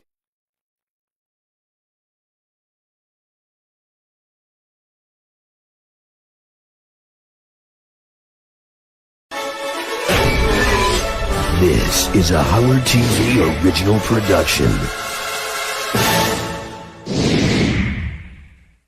Here's a taste of what you have to look forward to on this episode of The Bonus Show. Witness Ganji risk his life during a charity bike ride. It's all uphill. You can't touch it before you dust it off. Every man should bring a Howard towel. Beth O gets slobbered on at her book signing. He's like, you better give me my din-din if you're going to tell me that. And Benji has the hots for one of the actors on Full House. Stamos is barely.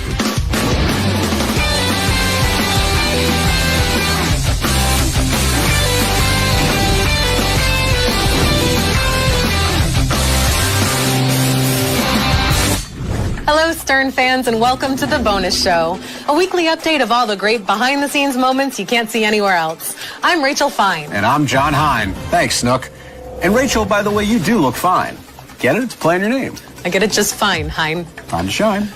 Let's dive right in with a woman who's too cool for two names, Jewel. You look divine. Thank you. Thank you doesn't rhyme. That's where your setup is right there. Hey, Joel. Hey, how are you? Nice to see you. Sounds good. All right, You're good. a true professional over there. No, he's not. Don't give anybody a big Don't head. give anybody a big head. No. Fun work for me, won't it? You'll fix it. I might need a job soon. We've talked before about how incredibly athletic the staff here at the Stern Show is. That's right, John. And when it comes to people who look good in tight bike pants on our staff, one immediately thinks Ganji. Agreed. Ganji recently participated in a mass bike ride where he proceeded to breathe heavily over all 5 boroughs of New York City. Okay, going over the Queensboro Bridge, which was really tough because it's all uphill. So I couldn't talk then. But now I'm going to park this flat. So, looks awesome. I'm almost done with this bridge.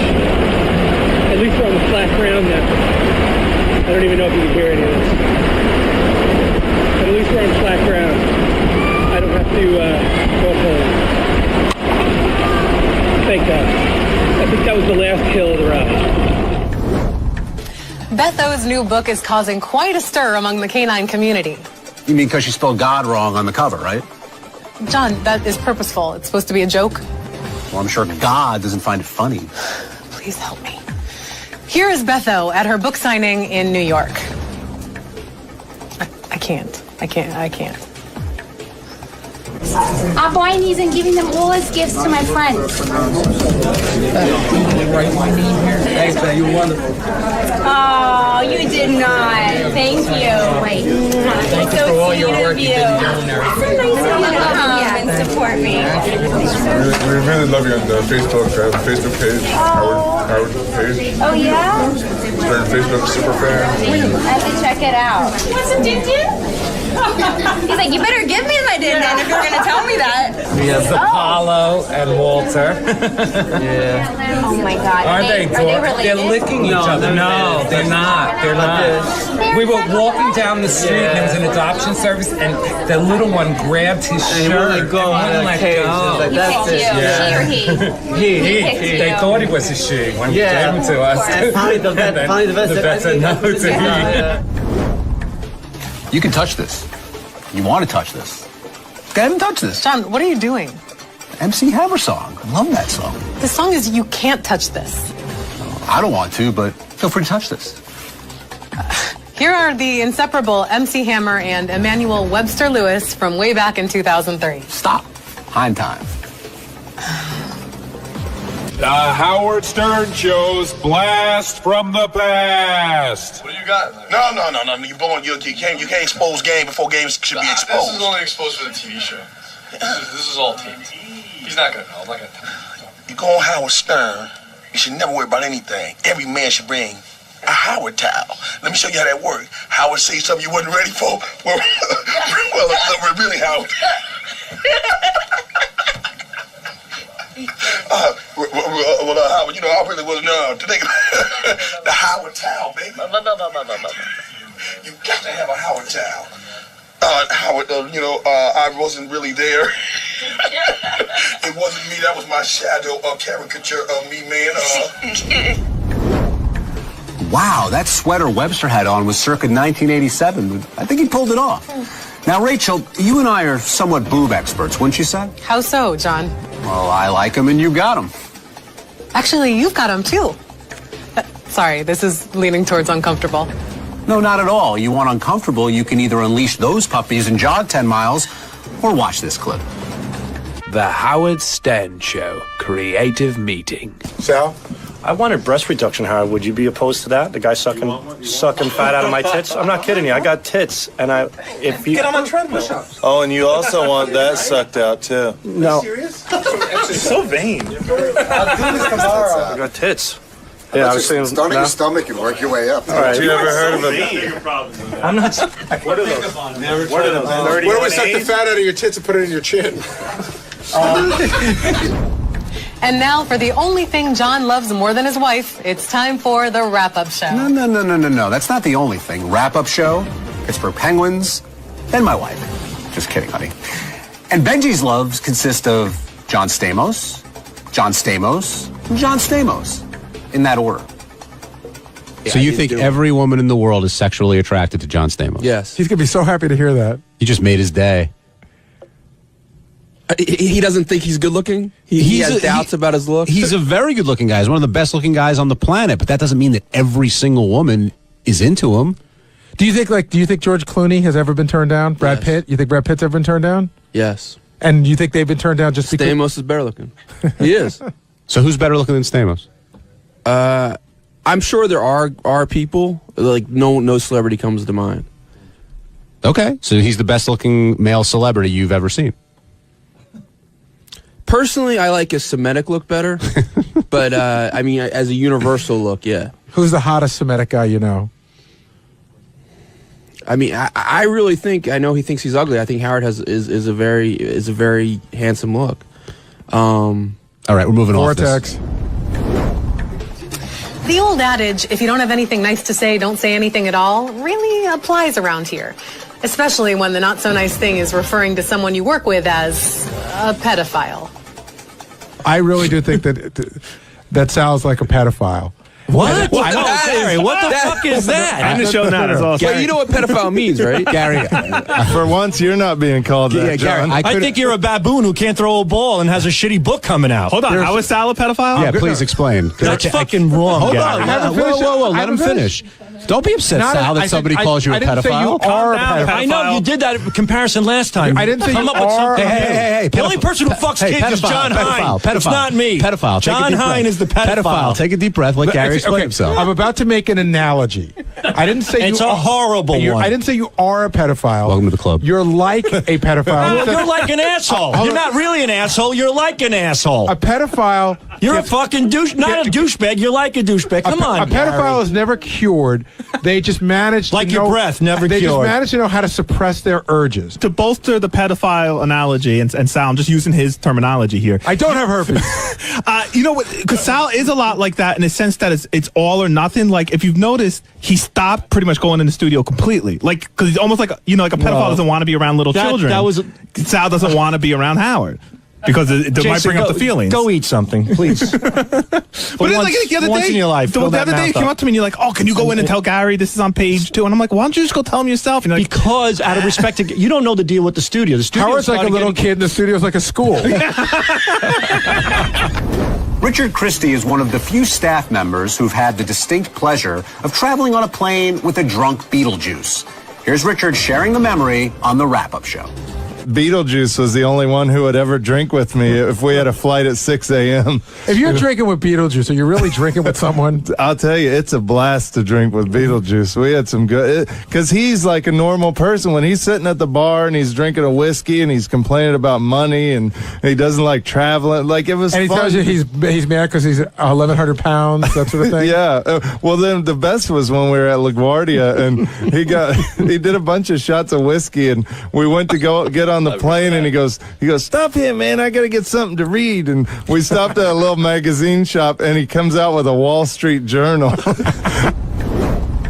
Well, if that wasn't the best show I've ever been a part of in all my professional career, I don't know what was.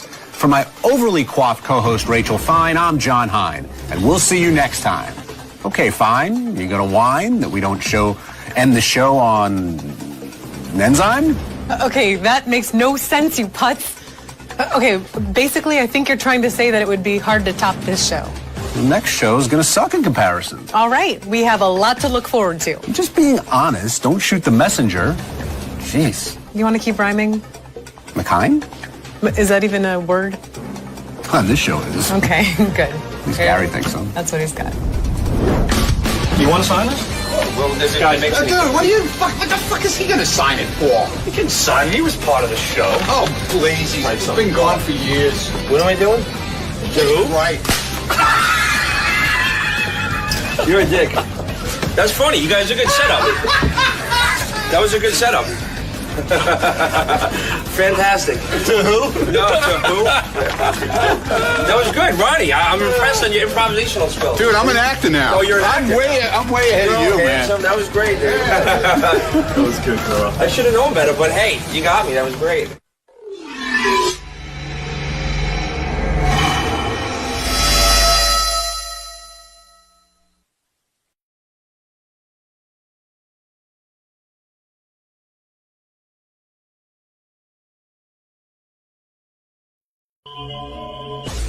Have me come down to the show today. I'm here with my book. It's called My Appetite for Destruction. I hope you enjoy it. And plus we got a single, and I'm very glad. Thank you for And scene. And scene. Stephen Adler, Chip Snuff. We're here for Adler's Appetite and the book. And we have a single out coming out, and we're on tour, 50-city tour. And once again, coming to see our brother Howard Stern. And we love you, Howard. Thank you for having us. Chip's here with Steven. Steven's promoting his new book. Steven wrote a book called Steven Adler's book, My Appetite for Destruction. Hey there. There he is. There's Steven, and there's Chip. Look at Chip's enough. Hey, Steven. Is Steven going to walk right out of the studio? He keeps walking. Let's go, brother. Good seeing you. Good seeing you. Yeah, sit down. We'll talk. Where's the monkey crew? There's the crew. Come on, you got to get on mic, Steven. Steven, get on mic. All right. He's hey, Chip. spreading the love all around. How are you? I'll hug you later. Steven's got a death grip on you. He's like a boa constrictor.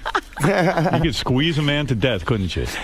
Nothing like good love, Howard. Look at his team up, huh? Chip's enough, one of the great guitar players of all time. Great guitar players, songwriters. Hail you. Before I get into your new book, which is interesting, Chip is enough. I'm going to say it again. I've said it before. This fucking guy should have been one of the biggest rock stars on the planet. He will be. Well, listen to me. I'm talking about Planet's almost done. Come on. Come on. We're almost dead. Gotta hurry up. This fucker can play his ass off, can he? Of course he can. That's why I work with him. Years ago, I saw him play in a club, with Enough's Enough. He was up on stage. You have the charisma, the chops to play. Been doing it your whole life, right? Thank you, my friend. You have always been so loyal to me, and you're a family with me the rest of your life. Yeah, absolutely. Always. I'm dedicating my life to this profession. Where are you living now? Chicago? I live in Los Angeles at his house. At Steven's house? Yeah. You're living in Steven's house? Right in the house. Studio City. This fucker should be living in a mansion. It is a mansion. I know. So he made his own mansion. Yeah, but Chip needs his mansion. He needs a moat with alligators and everything. Trim in the backyard pool. That's coming next. That's what we're going to. That's what we want to accomplish with Adler's Appetite. I always said Chip's going to be one of the biggest stars. I had all the money on this guy. Well, after we did that metal show, right? I told Chip, because he would always go around, that Chippy, I'm just twinkle, twinkle. Well, listen. Little star. I said, after we did that metal show, there's no more twinkle, twinkle. I'm just going on record as saying Chip was supposed to have it all as far as I'm concerned. He got his share of pussy, don't get me wrong. He lived it all. He lived the rock star lifestyle, but the big payday wasn't there, was it, Chip? No. Never. That money went to bankruptcy. It's bullshit. Not yet. Not it will. It's coming. It's on its way. Steven, for every band out there that's a Guns N' Roses, there's 10 million that didn't really get the big payday, right? That's why Guns N' Roses was such a unique thing, and like Aerosmith or Queen. It's hard to get 4 or 5 guys together that actually. There's so many musicians, but if you get 4 or 5 guys that had the same goals, the same dream, and the same drive. And the odds of meeting each other. Yeah. But you were friends with Slash since you were what? 11. 11 years old. Have you reconciled with Slash? Well, of course. I remember on Celebrity Rehab, you cried one time. You said, I miss Slash. One time. Many times. Since Celebrity Rehab, have you maintained a sober lifestyle? I've had, to be honest, I've had, as all addicts, relapses. Right. But I've got 5 months going right now. Right now. It's been right now. How you feeling? I feel wonderful. You feel clear? I have a new book. I got a new single. When he relapses, what does he do? What does he do? Well, you know what? This is really... Heroin. No. You know what happened on this last relapse? Right. And it might sound kind of crazy because of all the drugs I have done. Pot. Oxycontin. I never did that before. You found a new one. You found something new. Yeah, Slash actually told me about that. Now, they call that hillbilly heroin. So why try it, though? You knew. It was one of those, Chip, this won't hurt. Chip, we see this. We see this all the time. 3 weeks later, I'm back in rehab. Oh. Chip, we see this all the time. The rock and roll lifestyle, the drugs. It's too much, right? You smoke weed a lot, right? Tons. Now, when you're around Steven, you're recording with your new band. Do you try to curtail your weed smoking around him at all? Of course not. not. I'm not bothering him when it comes to that. That doesn't bother me. It's a small part of my lifestyle. Nothing bothers me with other people. I mean, I wouldn't particularly want to watch people shooting up or smoking crack, because it's an ugly thing to see to begin with. It's tempting. Well, yeah. Yeah, but Chip, I'm an addict, and I'll always be one. But Chip smokes so much weed. I know that he's like a cloud of smoke around. I'd rather him smoke weed Yeah. than cigarettes. Linus, Okay. the dirty blanket. All right, so let's get down to it. The new book is out. Steven Adler has written a book, believe it or not. That's right. They said he'd never write it, but he did. I did with Larry Spangliola. And the book is called My Appetite for Destruction. It's got the Guns N' Roses logo on the cover, and it is in stores now. And it is an incredible life. It is an incredible life. Well, it's been very emotionally and spiritually healing for me doing this. The thing that kills me, and this is what kills me, because I love musicians and I love rock and roll and I love Guns N' Roses. Yes. You know, the odds, let's get back to it. The odds of making it in this business are a gazillion to one. And then for you guys not to be together, for you to destroy it with the drugs and everything, it kills me. Because Chip knows how rough it is. And I do too. Yeah, you know how many guys that you played with, and they were all around at the same time, and none of them made it. Yeah, none of them's doing anything. Yeah. And let's review. Let's review. Yeah. This is all from the book now. Steven started smoking weed at age 11. Good Lord. Where'd you get weed at 11? From Chip. Believe me, kids out there at 11 years old are smoking weed. Really? Right. There's a lot of masturbation, a lot of drinking, and a lot of smoking going on Oh, my at the God, age at of 11. Now, Steven, is everything What in the book happened to true? the age of Because innocence? I remember from Celebrity Rehab when it was very dramatic. Your mother came into a yes. session. And she says, "Oh, Steven lies about everything. Steven's lying about everything he says. I was a great mother. Steven's full of shit, basically." And it set you off. You just were like, what the fuck are you talking about? Where's your relationship with your mother? And is she telling the truth that you are exaggerating? There's some exaggeration because once you at the period that my mom came into my life again there with on the Celebrity Rehab thing. Right. I was coming off of the drugs, so I was very, cloudy. And things weren't... But cloudy schmouty. But cloudy schmouty. I didn't lie. She definitely did those things. And it hurt me very much. I mean, the things you said about your mother on Celebrity Rehab, I felt for you. I ached for you because you said, I was thrown out of my own home. My mother remarried. I guess your stepfather or something didn't want you in the house. She stuck up for the stepfather, threw you out on the street at age 14. 11. At age 11, you were thrown out of your Chip. Can you imagine? My mother would never do that. But at the time, you don't think you think that's the worst thing happening. But now, 30 years later, if she didn't, I would have never met Slash. Is she saying you're and all this wouldn't have happened? Well, that's true. But then again, the last 20 years wouldn't have sucked either. You mean you met Slash? But I did make him suck. I made it suck. You met Slash because when you were thrown out of the house, was he in a similar situation? He was living on the street kind of thing? No. I went to live with my grandmother. Right. And he was living with his grandmother. Right. And we just met at school. And you were kindred spirits because you both didn't have your parents. Yeah. You ached for your parents. And we had a desire to do music, play music. Why was he living with his grandparents? What had his parents done? Well, his mother and father separated. Right. Nothing bad. His parents were wonderful. They ran off, did their own thing, and their son had to go live with grandma and grandpa. Yeah. Well, his mom and dad were unfucking Thank God for grandma and grandpa. You never had children. I learned a lot from grandma and grandpa. You never had children of your own, did you? No, I have 3 dogs. You had 3 dogs. And the reason you probably never had children is you said to yourself, you know what? I never got to be a child, really. I had to leave my home. I can't give anything to a child because or maybe I'm you still... secretly say, those bastards are they do nothing but cause trouble. Yeah. Look what the trouble I caused my parents. I don't want to go through what they went through. Stephen, because I think this is so unthinkable, how does one's mother come to you and tell you to get out? How did she do it? She walks up to you and says, goodbye. No, I just came home from school and all my stuff was on the sidewalk. Wow. And then my grandmother, showed up like a half hour later. I was sitting on the street. Fuck.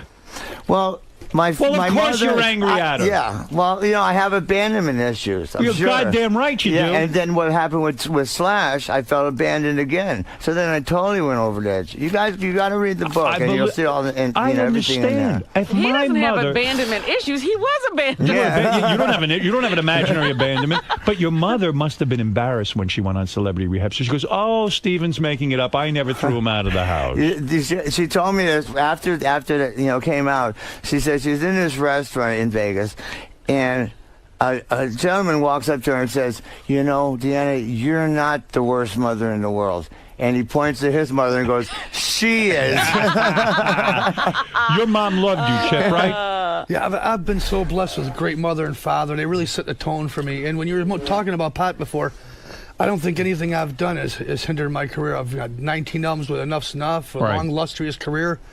I've done records with Journey and Santana and Steve Miller Band, all these bands, and now I'm playing with Steven Adler from Guns N' Roses. Right. We're making brand new music, Adler's Appetite, and I'm real happy about it. I think we got a good chance to one more punch. Understood. Steven, we got a big punch, my brother. We're not done. Going back to the book, we're going to get to the band, but first I want to promote your book. Yes, thank you. Did you ask your mom why she threw you out? In other words, if I came home and all my shit was on the, and believe me, my shit was embarrassing. I've seen what I would have ended up on the front lawn, bunch of nudist magazines, and a porno reel. When you and dildos, but I don't want to talk about it. All right? Maybe one or two gay magazines. I don't know what was in there. But listen to me. What did you? Now I know why your father used to always say, "Just shut up, moron." Why did you? For God's sake, did you say when your mother throws you out and you're 11? Now I remember being 11. You're a little kid.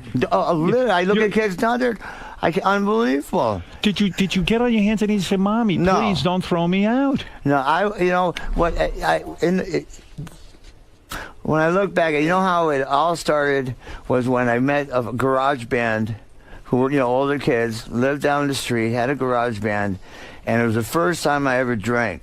Right. And I beer bonged 6 Old English 800s. Geez, you dive right in. What a way to start. I sort of remember I was trying to leave, and then I fall off my bike, and all I remember is the 3 guys walked me back to my house down the street, knocked on the door, and ran. And I walk in, and my mother's having a Tupperware party. And I just look at everybody and just throw up in front of everybody and pass out in my bed. So you were a bad I think that kid. was like the beginning. Right. So your mother had I enough. wasn't bad. Right. I wasn't hurting people. I was just young and energetic and wanted to experience life. A real mother would have put her arm around you and said, "Stephen, you're hurting yourself. I need to talk to you about this. What are you doing? You're drinking at 11 years old." Well, that was just the first time. It didn't go nuts. But it would have been a nice, reassuring thing. But she threw you out, and there you were. And as you say, you've turned it into something good. And you said, "Well, I wouldn't have met Slash." But please, I mean, give me a break. I mean, you could live without that. Yeah, believe me. I've met Slash. I'm fine. I had a great, besides, in my book, I talk about the sexual abuse and the drug abuse. Now, let me talk to you younger. about sexual abuse for a second, because this is unbelievable to me. You've had so much gay sex, really. No. I mean, I didn't have so much gay sex, Howard. You attracted to Chip at all? We'll discuss the hand jobs and Diamond Dave and $100 he owes me later. I'm going to read you some stuff. I'm going to read you some stuff here. When Stephen was 14 years old and in the 8th grade, he had sex. This is a female. The 36-year-old mother of Slash's girlfriend. Good Lord. So Slash is in a room fucking his girlfriend, and you go and fuck the mother. Yes. You How are does that something. work? Yeah. It's one of those things in life that just happens. Was the mother super hot? She was a very sweet lady, yes. That's a great experience. So you're sitting there talking to her while Slash is doing her daughter, and well, yeah. Well, actually, she's the one who taught me how to roll joints. All right, here's the molestation. Here's the molestation stuff, because this is really not funny. Yes. All right. As a teenager, you went to a club. They would give you Quaaludes, and then they would have their way with you. No. You make it all crazy. Well, this is what it says. This was just it was one thing. Were you misquoted in your own book? I was misquoted. It was just one time that happened. The managers of the club. Yeah, there was an older teenager and an older guy. They gave me drugs. Right. And they took advantage of me. They gave you what? Hand jobs and blew you? They had, took advantage of the manager of the club blew you. Did they try to put it in your ass too? Of course. They did. They did. oh, I was afraid of that. Now, Steve. Well, you can't get sexually abused and not get fucked in the ass. I know. I was like, that's the whole thing of abuse. Steven. I don't want those Quaaludes. They make my ass hurt. Yeah. Stephen, once that happened to me, I'd be off drugs forever. Forget Dr. Drew. Dr. Drew should have fucked you in the ass. Would have got you right out of that shit. All right, here you go. No disrespect to Dr. Drew. I love People him. would pull up beside you in their cars, and this is when your life was in drugs and stuff, and ask if I wanted to smoke a joint. I'd be like, sure. The next thing you know, you're completely baked, and they're touching you all over, and you don't know what the fuck is going on. All you know is that an orgasm feels good. Anybody can make you come, and in that state, I didn't have the presence of mind to give a damn. I was used, abused, whatever. So again, these drugs lead to some gay shenanigans. Well, yeah, but it's not as many as you make it sound like. But you know, this was the late 70s. Yeah, Hollywood. I grew up off Santa Monica Boulevard in Fairfax. I have a gay cousin. Just walking to Slash's house, there was all the gay bars and stuff like that, and I was a cute young teenage boy. You were a handsome kid. Yeah, I mean, at age 14, Stephen was raped by the guys who invited them to an apartment to get high. Jeez, that was the same thing. And they hurt you badly. That was the same people from the club. Same people in the club. Yeah, that was the same night. Did you learn not to hang out with those people? That only happened to one night. It was the club was the Starwood. It's awful. Yeah. And it was off Crescent Heights in Santa Monica. It was actually the first club I saw Nikki Sixx play with the band London. Well, let me tell you something. I learned how to play drums from hanging at the club and watching all the bands, do sound check and perform. It was just one bad night, but one bad night is all it takes to last a lifetime. Sure. So actually, what I want to do when I get home is I'm going to make a big fire, and I'm going to throw the book in the fire, and I'm going to take the next 10, 15 years and make a new story with my life. There you go. Stephen, but you more than made up. Take the past. These few gay experiences, as you say, were behind you because you made up with it with women through the roof. But do you think that was an overcompensation? No. That was a dream come true. Chip, this guy fucked more women, right? Yeah. You know, right? Yeah. I know you did a lot of sex when you were in Enough's Enough. I saw you one night in a club. There were a whole bunch of broads back there. I didn't know what was going on. But this guy, he puts them all to shame, doesn't he? Yeah, he's been very blessed, as he would say. Right. His life started off tough as a kid, and it progressed as he got more successful. Here's the rock star lifestyle. You'll learn about it in Stephen's new book. Here it is. You ready? Slash and I would get these girls and fuck them back and forth. Now listen to this. Did you do that with your band? Did you fuck some girls and then share with Donnie and this and that and the other thing? No. Never. Anybody, and he had Vicky Fox in his band, so anybody that Vicky was with, nobody wanted to be with. Who was a better lay, you or Slash, sexually? You have a bigger penis than Slash? No, Slash is hung like a horse. He is? Yeah. And is he better? He's part black. Right. So he's got that going for him. You didn't have that. I'm like you, I'm part Jew. It became sex everywhere, anywhere, anytime. It just happened. If I saw a girl I approach her, and that would be it. You and me right now. There was no such thing as warming up to the situation. The situation was, hey, bend over and do it. Down on your knees. Wow. How many women you think you had sex with in your entire life? Well, let's just say I had sex with 9 women with Steven Tyler in the back of the tour bus one night. You write about that night. Yeah. You and Steven Tyler, the great Steven Tyler of Aerosmith, a legend. What is this all Love this him. Joint sex, though, Howard? It's a little gay. If you ask me, there's too many men around when you're having your sex. Hey, believe me, Steven Tyler's got a huge rig. Take me back. Okay, so it was difficult, but it was like, hey, this is Steven Tyler. I got to do this. When you describe in your book, to happen. You describe in your book your night with Steven Tyler. You're on the tour bus with him, and there are women there. You're about, 9 deep in women? Yeah. Okay. And Steven says, watch this. And he begins to orchestrate scenarios. Yes. That's his thing. He's a great producer. Great what does director. That mean, a great producer? What would he say? What would he tell these women to do? You two girls go over here. You start eating her pussy. You eat her pussy. You go suck on her taste. You come over. Both of you are start sucking off Steven over here right now. Oh, you two come over here. You start licking my ass. You start sucking my balls. You start my. And there's just like a pile of flesh in the back of the bus. When you're seeing something like this, who knows what cock was going in? Steven, when I can't believe I don't have AIDS and I came out of this alive. Yeah, how did you come out of this alive? I don't know. No rubbers are used, right? Everyone's of fucking. Course not. No babies out of this. Nothing. No, well, as far as I know. Did you pull out? Was that your thing, or did you come inside? Of course. You pull out. That's That's what the face is for. And you never say to yourself, oh, my God, this is so dangerous. But I know I'm pulling out. I could get her pregnant, or she could have AIDS or something like this. Because you can't have much respect for a woman. I mean, what is with these women? What do you think is going on with them? Where do you get these women? Robin, you're a woman. You explain this. I can't explain this. You can't explain this? Stephen, do you become numb to sex and love and all of that kind of thing? Well, drugs and alcohol, it numbs everything. And when you're young, you could drink and do drugs and still fuck. You could still get a hard on. But once you get like our age, you can't drink like that. You can't do drugs and still get a hard on. And it's like, Speak for yourself. You're not doing what they were doing. I'm high. Yeah, well, now that I'm not doing the drugs. I'm high right now and I have a boner the size of this room. All right, listen to me. So when you're in the bus with Steven... Bullshit.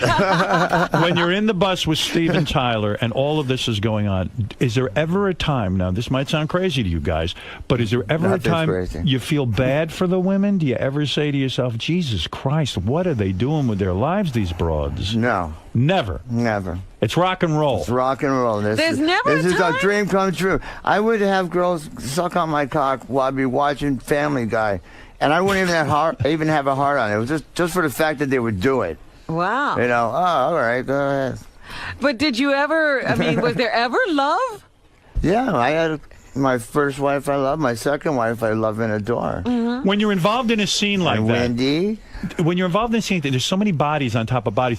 By accident, do you and Steven Tyler start making out and then go, oh, shit. Say, do you ever touch each other? I felt his rig. Oh. You did? You squeezed his rig? Not outside the pants. Right. Because it started off with, he started telling girls what to do, and then I was sitting there going, here, come on, suck on his cock. It's no big deal, here. And you're shaking his cock. Yeah, but I mean, he has pants on. I'm going, here, go suck on his cock. Well, I learned a lot from Tyler. He's a very, very amazing man. Listen to this. Steven and Izzy Stradlin would get blowjobs together. Steven writes, she sucked one of us off while she jacked off the other, and then she would alternate. She swallowed Izzy's load at the moment I came, and I shot all over her face. Of course. That was many a night. Wild, huh? Many a night. That's the rock and roll dream. Do you miss that the most? No. I'm just glad I got to experience it and come out of it alive. Is it? But like now, it all seems like a dream, doesn't it? I mean, yeah, of course. It wouldn't be bad Wouldn't it be bad if you and Chip were there and Robin all of a sudden took her clothes off and started sucking you guys off like the old days? Yeah. Robin, yes. She'll never do it. Fox. Robin the Fox. Oh, I've been thinking about Robin for the last year since I was there last. Really? Steven writes. Stop that. Steven writes, Duff and I would have contests to see who could get the most blowjobs in a single day, and I won every time. Why did you win? Because Are you the cutest? I worked harder at it. I cared more. Steven writes, it was for the band. I was going to do it for the band, and we were going to win. You're proud of that you got more blowjobs than them. Well, what teenage boy, young man in his 20s, wouldn't be proud of that? After a while, don't the blowjobs all blend into one another? That's what I was saying. I would have them suck on my cock. It wouldn't even be hard. What are the most? Just for the fact that they would do it. What were the most blowjobs in one day? 15 blowjobs, and sometimes you wouldn't even come. I wouldn't even come. You could come like maybe when you're that age in 20, you come maybe 5-6 times. I got to tell you something. Sometimes if I'm getting a blowjob and I'm with a woman and it's lasting more than 2 minutes, I feel bad that I'm not coming. And I would think you would have some remorse. Would say, Chip, you too, right? Chip's shaking his head. He absolutely. But Steven would say she sucks all day. He doesn't care. Yeah, it's like a thimble. He's watching cartoons. He doesn't care. I mean, Steven, at some point you look down and go, "All right, honey, 20 minutes of sucking. It's enough. It's enough. No. But when you're in your 20s, go ahead. Do you think that that's a coldness in a sense because you were thrown out of your house, because you didn't have your mother's love? Do you think in a way you were getting back at all women? I'm pretty sure all of it has to do with that. Everything has to do with how you grew up and what the experiences you had in your growing, strengthening years. You had so many women that at one point you write, Slash and you would have orgies with 5 chicks at a time. And if you didn't like the way one of the chicks looked, if she was a little subpar, you'd send her over to your road crew. Right? Of course. Where the girls, you would cripple a girl for life. You got to take care of the road crew. You got to take care of them. So in other words, if there are 5 girls, one's real fat and gross, you'd say, hey, honey, you leave. And they would, that must have crushed the girl's spirit, true? I mean, when you think back on it. There's a lot of fat girls got fucked. They did. Oh, You weren't yeah. that discriminating. Well, that's very nice of you. And you got to remember, Slash is walking around with a rig, like 15 inches, okay? He needs something to pack that in. Now, where does a girl go if she gets rejected by the road crew? Then it's really bad, right? Where do you go then? I think you just go home after that. Shoot Right. yourself. Chip, he lived the ultimate rock and roll dream, right? I mean, because the band was so hugely financially and creatively successful, right? That's the ultimate dream. That's the dream. Yeah, and I think when you're that age, he over-abused the privilege. Exactly, it's true. It was a gift for him. It was a gift. It was a gift. Yeah, I blamed the guys for letting me down, for throwing me out of the band. Right. I blamed them, but what I've realized, by doing this book, is they didn't let me down. I let them down. Now that you're sober, why can't you say to Axl? Why can't you say to Axl Rose, the lead singer, listen, Axl, it's time for a Guns N' Roses to get back. I know you got a band with Chip now and all that, and that can go on as well. Oh, Axl has a band with... So what? I don't know who the hell. Right, exactly. Why can't you sit down with these guys, be the peacemaker, and say, listen, guys, we had it all. We could have it again. Let's go on tour. Let's do it. I'm now sober. Slash is sober. Axl, come on. Let's sit down and get over it. Everybody's sober. Duff, Izzy. Yeah. Well, you know what? I'm really hoping that Axl will read my book and see and realize. Well, I can't call. I don't know how to get hold of him. You want me to do it with you? I would love it. But what I want him to do is to read the book, and maybe he'll realize how close. Oh, yes, he does. He does read. He's very, very. Robin says he doesn't book-smart. read. No, I saw him reading. No, You did see him? He's a very, very intellectual. Why very did you? intellectual guy. But I'm hoping he'll read this and see what we had, and how close we were, and how much it really meant, not just to us, but to the world. And hopefully he'll realize that, hey, whatever happened in the past happened. The part it's of the over. book, It's done. I don't hate any of those guys. I love them. The part of the book. By I the love way, Axl. Did you ever feel Axl's rig? I've seen his rig. He's another one who walks like, where do these guys come from? The Midwest or something like that with these horse things. You know who's got a big rig? Man on the couch there. Chip I know. Right? I've seen that thing in action a few times. I know already. Chip, how big are you? Seriously, how many inches are you at this point? Let me see. Let me see his arm. I'm very grateful. You are grateful. Yes. Right about there. What is it with all the guys that you are around? They have big rigs. I mean, you seem to attract these guys. One night I saw Chip strumming his guitar with his rig. You should have seen it. It's fucking crazy. That's right. All right, let me understand something. See him tied in a knot. Can you do that, Chip? I can make a little watch. How many inches do you think you are? Seriously. I really don't know. It hasn't been a big thing of mine. I'm just grateful that I've. Well, look at how what I big his have. hands are. You get an idea from his hands. Yeah, it's never been a big deal about that. And people that are small and stuff, I say, God bless them, because there's other things you can do besides. You can dine and please the woman that way. You don't have to have a huge rig. Have you ever, in a situation in rock and roll, where you pull down your pants and a woman goes, I'm out of here, I can't handle this fucking thing? Or they all comment? They attack it. They attack it. Yeah, that's the Last Supper. They love it. very, very blessed. Out of all the rockers you guys are both sing, who has the biggest rig? Is it Chips enough? I'd say Slash and Steven Tyler. Look at this Slash, huh? Yeah. And Steven Tyler's got a big rig. Huge, unbelievable. Well, geez, it frightened me. What? I was embarrassed to pull my thing out. I was like, oh, geez. Wow. So yeah, like you say, all the guys around me. What the hell? I don't get it. Imagine Tyler's got a big rig. He's a small guy. Oh, I mean, look at his hands. He's got huge hands. I got huge hands. I don't know what happened. We got the Jew in us. It's the Jew. I'm way Jew. I got slapped a yarmulke. All right, listen to me. Hey, did you see my bar mitzvah picture in there? Let me see that. I will take a look. How did you have a bar mitzvah if you were thrown out of the house? My grandma. Your grandma. She's a decent woman. I hope when you made money, you gave her a whole bunch of dough. Oh, of course. You did. Okay, let me see. It's a bar mitzvah. Look at you doing the baruchas. Look at that. Here you go. Talk to me about you see your picture in there? Here's something. Let me see my picture. Yeah. I didn't know I made it in the book. You're such a jag-off. You didn't even look at this, did you? I'm going to look at it. Son of a... You think I know how to read? Let me see this. Oh, yeah, look at this. Look what's going on. Look how handsome I am. Holy mackerel. Chiseled. How chiseled. Good Lord. Hey, so Steven, beautiful. Yeah, well, a lot this of is, good I think, pictures. for you. You keep Thank that. you. Is it autographed? No, not yet. Later. I will. All right. Stephen, I didn't understand something from the book. You say that, you only smoked heroin, you were afraid of needles. And then at one point you said, fuck it, and then you started shooting up. Well, That I was so naive to it that when I watched Izzy and Slash, shoot up, I didn't even know that they had to put it in a vein, or find the vein, put it in there, draw blood. I thought they just stuck it in their arm anywhere and just shot it in there. Right, who knew? I had no idea. Right. And then one night I let Izzy, do it. I said, everybody in the band, well, not Axel, but the other guys, we were all partying. Right. And I want to be a part of the band. I want to, they were all in one room partying, and I was in a room by myself. And I was like, I want to, be a part of it. So I did what, try with the band. You were left out of that room because you weren't shooting up. Yeah. And so you felt, in a way, it's such weird peer pressure. Abandonment, oh my God. Another abandonment. You wanted to be part of the group. I'm learning so much. Exactly. Wow, I didn't even realize that until just now. God damn it. Hey, by the way, I'm looking at the pictures here. Look at this picture. This is a picture of Steven Tyler's cock. It's huge. I can't believe it. Well, the book is called, let me tell you what's going on. Steven Adler's book, My Appetite for Destruction, is in stores now. He is now an author. Yes, just like yourself. I want to be a prize-winning author like you. Band-wise, I'm excited you're with Chips Enough. Yes. I love Chip very much. I love my Chippy. And the new... My Chippy Poo. Chippy with the big cock. The new band is called Adler's Appetite. Yes, sir. Everything is appetite. The book is appetite. Well, appetite,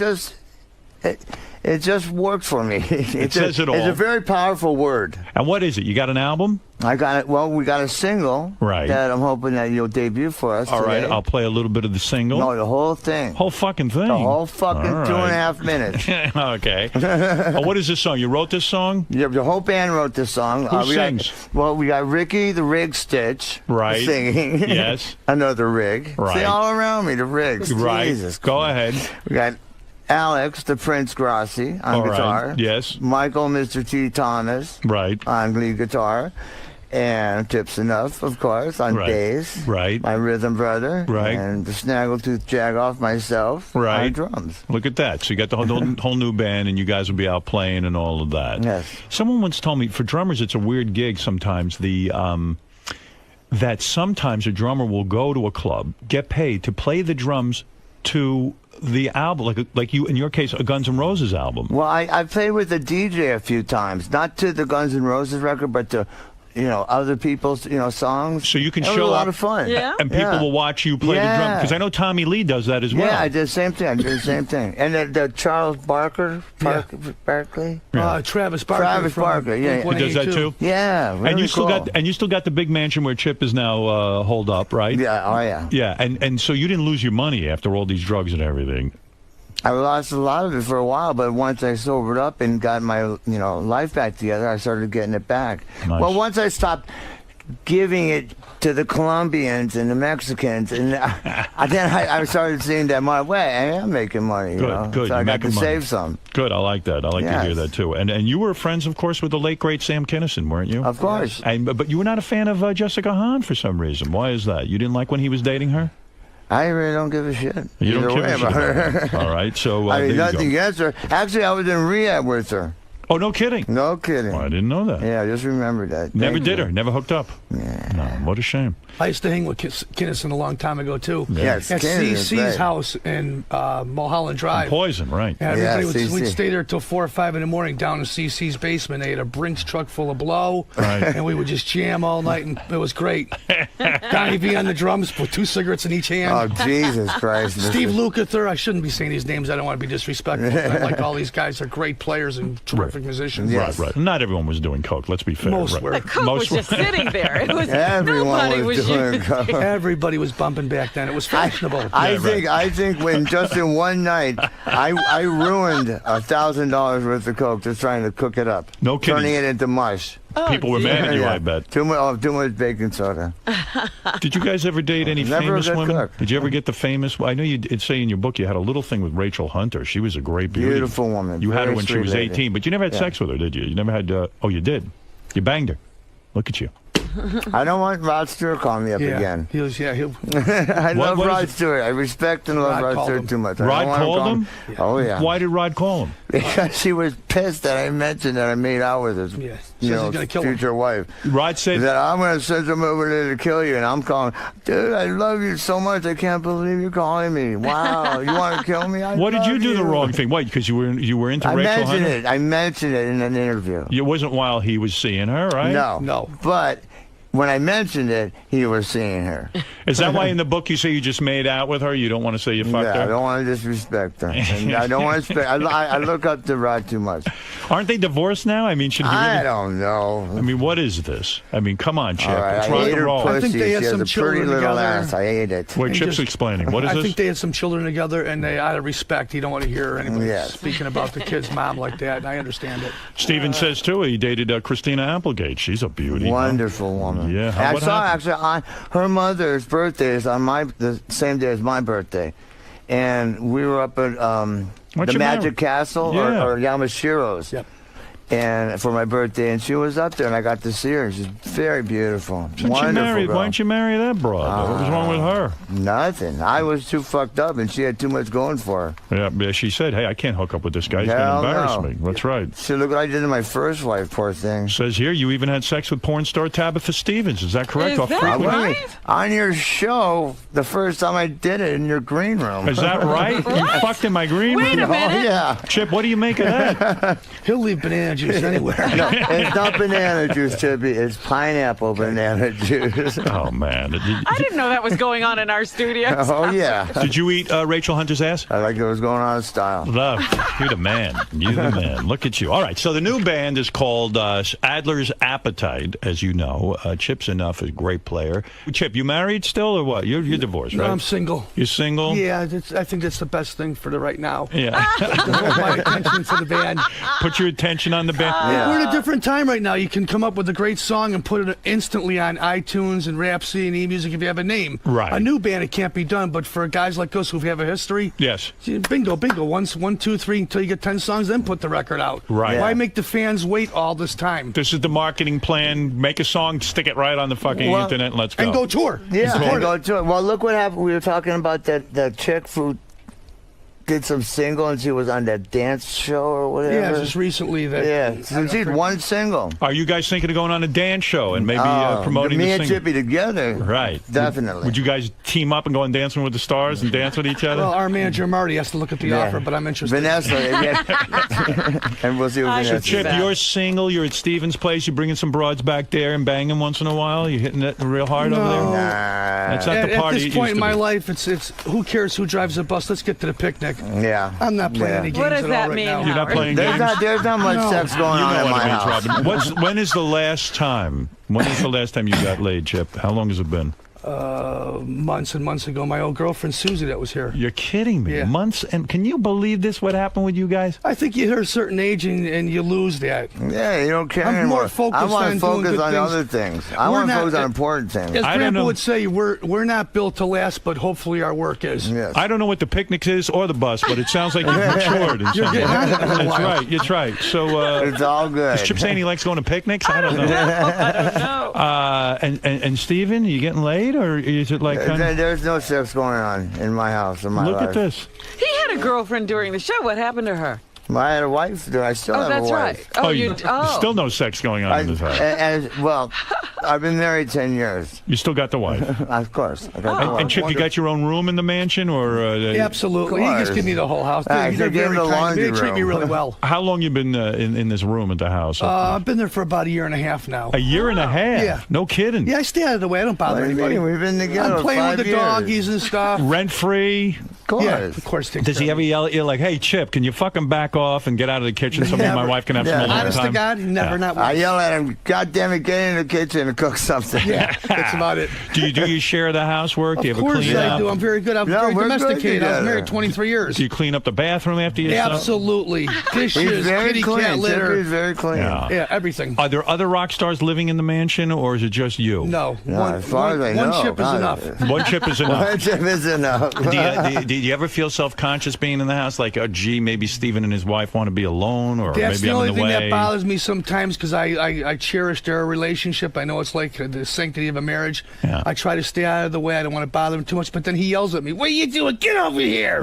And what happens if you're sitting in a room, you're watching TV, Steven's there, the wife's there, and you are watching a show, and Steven wants a different show? Is it you have to acquiesce to what That's Steven one wants? thing that I lost. I don't have any rights at all. You have no rights. Yeah, when he goes to bed at 3, 4 in the morning, Yeah. I'll sneak and change the channel and put on something, see news, some kind of current event to see what's going on in the world, because all day it drives me crazy. It's Family Guy and all the cartoons and stuff, and I'm losing my mind there. Do you ever say, gee, I like the guy, but maybe intellectually you think you could step it up and stop watching cartoons? Well, actually, those cartoons are very well written. They are well written. Seth MacFarlane's a genius. Do you think because his childhood was taken away, he's obsessed with the cartoons Yes. and he's living it? Yeah, and the You last do. thing I want to do is be a wheel. I don't want to stop it. I think he's enjoying his life, and I don't want to be anywhere where it's going to Would it be fair to say that Steven should give you a night where you get to be in control? No, I don't pay any bills no or anything control. there. Not with the TV. No. Do you ever find yourself getting attracted to Steven's wife? You're around her. And I would say it right now because she's very, very attractive, but not at all. No. I'm an older guy right now, and I just like I Steven looked at doesn't your get wives or something. I don't look at it like that. Steven doesn't get upset or jealous sometimes. She comes down in her 90s. She's got her No. tits are out. I look at her like a beautiful sister. Have you It's not ever like that. accidentally seen Steven's wife running around the house No nude? comment. I haven't even seen my wife running around the house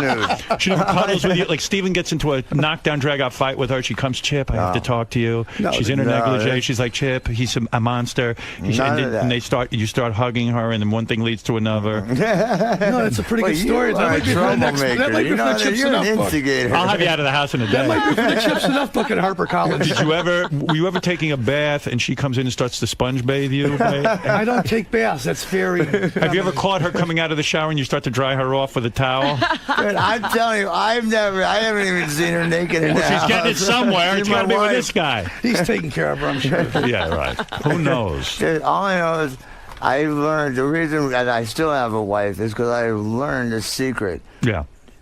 At first, her words would come out of her mouth, and I'd eventually get them to go over my head. Right. Now I've gone and I've gotten to the part where I can control her words. The words leave her mouth; they don't even hit my ear. Really? It's like, Chippy, did you hear something?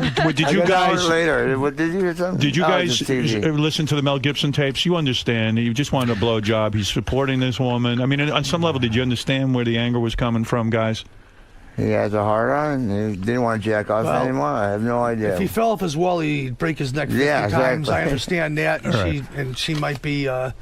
she's mother of some of his kids, right? Right. I thought I you said think his girlfriend. once you have children together, we have to stay out of there. Sanctity of marriage is so important. It's up to Guys, the couple. To Would take you care of ever that. consider letting Mel move into Steven's house with you guys and He we sounds maybe like a hanging fun out? guy. I wouldn't even consider him getting in the car with me. For one, I'm a Jew. Right, yeah, you don't like him. Yeah, no, you don't like me. Right. Ralph has a question for you boys, and then, of course, we'll get to the music. Ralph, go ahead. Hey now. Hey now. Kind of two questions. Did Kinnison have a big rig? No. It was thick, according to But, Jessica and Hahn. plus, when you do a lot of blow, it just, it's a thimble. Where did you see Kinnison's rig? Were you orgying with Sam? Oh, yeah. Yeah, and he took his pants off, and there was nothing He doing. ran around the house, jumped in the pool naked many a night. Yeah, and his rig was nothing to brag. He was no Steven Tyler. He was no Chips Enough. No Chips Enough. Definitely no Steven Tyler. Yeah. Definitely no Slash. So talented, though. So funny. So funny. He's so great. He had a very firm erection, did he not? When it was in my mouth, oops. Gee, I thought we were just talking. I was going to say, I kind of felt it between my Crazy. fingers. Oh, shit. Yes, brother. The other question is there any guy in your life that you haven't seen his cock? Yeah, Steven has a way. I'm afraid to hang around with this guy. Howard! This guy's going to see my cock. I got to see your cock. I got to show you my cock. I have to see it. At the break. Before the day is over, I will see Howard Stern's cock. All right, let's go to Jimmy. Jimmy, go ahead. The new book. We're celebrating Steven Adler's book, My Appetite for Destruction, the great drummer of Guns N' Roses, and now with his new band with Chips Enough, Adler's Appetite. Go ahead, Jim. Hey, Steven. Hey, Jim. Have you ever taken a dick in your butt or mouth as an adult to get drugs? No. Never to when you were at your I most didn't desperate. have to. He I got- sold 100 million records. Jesus Christ. You're not kidding. You had money. Yeah, I didn't have to. You only took it for love. It was David Lee Roth. Come on. Right. And he still owes me $100. David Lee Roth. What are you talking about, Diamond David Lee Roth? What about you? No, you're making a Yeah, joke. of course I am. You ever see Diamond Dave's rig? Yeah, I have. You have? I fucked a few girls with him. You fucked a few girls with Diamond Dave. Yeah, did lines of coke this long. And did Diamond? He got a firm rig. He does. Yeah, he's no Slash or Steven Tyler, but me and him could get along together. He's in the second tier, David Lee. He's got a big rig, but it ain't legendary. No, it ain't legendary. my God. Isn't that something? He's legendary. Man, you fuck so many girls with other guys. It's crazy, huh? You ever fuck? Well, look at pornos. That's what they're all about. Did you Isn't that ever what fuck- everybody wants to do? Steven, did you ever fuck a girl like at the same time, like with Slash? Like was she doing like putting you in the mouth and he's doing her in the vagina? Yeah. Yeah. Wow. And Izzy was taking her from behind. No, three-way. Three-way. Oh, yeah. So every Izzy- hole and even the belly button was full. Izzy was in her. Knocked my headphones off. Stephen, this is a very big revelation. Stephen, you're in her mouth. Slash is in her vagina, and Izzy would be in her asshole. Yeah. Well, it would go round in circles. Because it's a lot of contact between men too. You know, it's kind of crazy. I'd have a hard time getting aroused during that. You ever share a woman at the same time with Kinnison? Yeah. You did. What about David Lee Roth? Yep. A couple of them. No kidding. Yeah. David Lee knows how to fuck, huh? Yes, he does. Eddie Van Halen ever partake? No, I only partied with him. Ever see his rig? Never seen the little fella's rig. Yeah. Wonder if he had his big rig or not. I bet you he I don't did. know. He got little hands. Actually, got really big hands. The little fella's got big hands, too. Yeah, Valerie liked it. Valerie liked it for a Valerie while. liked it.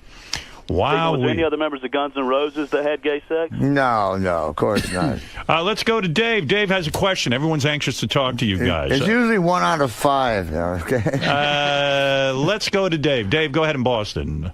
Hey now, what's up, guys? Hey now. Hey. First of all, I just want to say I'm not surprised that Ralph Sorrell is calling up asking about penis size. How But the other apropos. thing I just want to, you guys are always talking about the 5 best guitarists ever. I want to know who are the 5 best drummers of all time. Stephen, first you. Who are the best drummers of all time? Roger Meadows Taylor from Queen. Peter Criss, John Bonham. Peter Criss Keith Moon from Kiss. No kidding. Really? He was that great.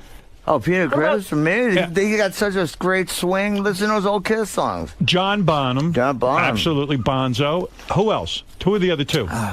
Give me two more. Alex Van Halen. Oh, no. I'm sorry, Taylor Hawkins. Yes, of Foo Fighters. Yeah, amazing. I finally got to meet him. I didn't Right. get to fuck anybody with him, but I did get to meet Big He rig? did tell me he fucked a lot of girls to Appetite for Destruction, He though. did. That's Yes, good. he did. Who is girthier, Peter Criss or Alex Van Halen? Alex Van Halen. No, Alex I said Van Peter Halen. Criss. Peter Criss, because he's got that great swing. Don't you think Alex Van Halen is underrated? I mean, that Totally. Amazing player. the fucking guy. He does on drums what his brother does on guitar. Right, but he doesn't get He the doesn't get it. acknowledgement. Well, not that many drummers do. I'm so thankful that I'm getting, I get the love and respect that I do You as should. a drummer. Were you taught as a child, or were you a No. prodigy on the drums? Yeah, no, I had to learn from second to second, beat to beat. I Listening learned to from records. watching people, listening to records, hanging out at the clubs, the nightclubs. Never had lessons? Never had. Actually, I started taking lessons about 4 months ago. No kidding. Yeah. Why? You're one of Because the I want best. to better myself. I want to be a better player. Who is teaching? Who is qualified? Sammy Alejano. He's qualified? He's an Australian teacher. Yeah, he's teaching me how to play double bass. And, I like drummers. I don't know What is his guy's name? Sammy Alejano. Is he hung? I don't know. I haven't made Did you check out his man. rig? I haven't seen his rig yet. But he plays some mean drums. Wow. Who are the 5 best bass players? Chips enough? Well, of course, Paul McCartney. I was going to say number 1, right? Changed the name of the game there. Right. Geddy Lee's terrific. Geddy Lee. John Entwistle. Right. Great player. I love John Deacon from Queen. I think he's very underrated. Wrote all the biggest Queen, songs. great band. Yeah. Yes. Greatest band. And last but not least, Flea? Flea. Is a good one. Great player. All right, boys, now a real tough question. Five vice presidents that were the best in history. Go ahead, Steven. All right, forget that one. I'm just kidding around. All right, let's go finally to You're Mark. Mark, president. go ahead. What's up? Hey now, Hey, Howard, this is a great interview. I love these guys. These boys are top notch. They're at the top of their game. Don't fuck with them. Go ahead. Yes, Mark. How and why is Steven still alive? He should have been dead 50 years ago. You know, Ozzy Osbourne is being experimented on as we speak. They're trying to figure out. Analyze Ozzy's brain. And all due respect to Ozzy, I love Ozzy, but they should really be examining Steven Adler. Well, the thing with Ozzy is he's managed to survive it all. Yes, he has. Well, Steven will too. Well, you know what? Believe it or not, and I've tried many times to kill yourself. It is very hard to kill yourself. Describe in your book. You describe how many times have you tried to kill yourself? I mean, serious dozens. And why did you fail? What happened? There's all I did is twice, 2 separate occasions. I took 100 Valium. Go ahead. Drank a whole bottle, the big bottle of Jägermeister. Right. Shot up 3/4 of a gram of heroin. Had the best 8 hours sleep of my life. Wow. Woke up, everything fine. I woke up going, holy crap, I can't even do this right. I'm still here. It's easier to cripple yourself. Did you ever try to hang yourself, shoot yourself, stab yourself? No, just cut my wrist. You cut your wrist? Oh, yeah. And you bled and you woke up and that was the end of it? I bled for 10 seconds. You see, you really do want to live, don't you? Yeah. Right. Of course he does. And thank God. I just, doing this book, gave me an opportunity to get all this crap out of my system when you're move on. When you're getting that much pussy and all the money, why would you want to die? I don't ever understand it. Because I lost it all. I threw it away. Right. And then you hit rock bottom. I thought I did, but there was so much more deeper to go. Wow. What a book. What a book. What a life. What a life. You know, this guy, when he had to go, he got such abscesses on his stomach. You'll read about it in the book. Oh, God, it was suck. So when I mean abscesses, from shooting into his stomach, he got these, like, pus welts, right? And we went to the doctor, and they had to stab you a couple of times and cut them open. And you said shit came out of those wounds. What came out of there? Pus? Pus. 5, 6 different colors of pus. Ugh. Did it smell? Smelled horrific. Unbelievable. I'm going to throw up. Hold on. Yeah. Just thinking of it. Oh, man. So great. Let's go to Mark. Mark, you're on the air. Hey, now. Hey, now. There's no other place that you could have this interview but Sirius. Of course. Of course. That's why, who can debate what's better, terrestrial radio or this kind of radio? This is it. I'm wondering, Stephen, where else are you going to be promoting this? What kind of stories can you tell, my brother? Well, you can clean it up. You gotta get the book and read it. That's all. Listen, he doesn't need any other. Here's Gina, Chip's sister. When's the last time you spoke to your sister? She's the casting director for Biggest Loser. No kidding. Yeah. Hey there. Hey, Gina. Hi, Good morning, honey. Hi, Chippy. Hi, Stevie. Hi, darling. How are you? Did you know your brother had one of the biggest penises in history of rock? He loves to tell families. Did you know that, Gina? He brags a lot, I know, but I think it's all true. I've read it in books. Gina, it's legendary. Have you ever seen it? Did you see him when he was a baby? Are you older? No. I didn't see it when it was a baby. I've actually never seen it. But You never got to see your brother's penis? No. Did you ever show Gina your penis for any reason? No. When he was a baby, you didn't walk around without a diaper? I'm way older. I wonder if it was... Oh, you are way older.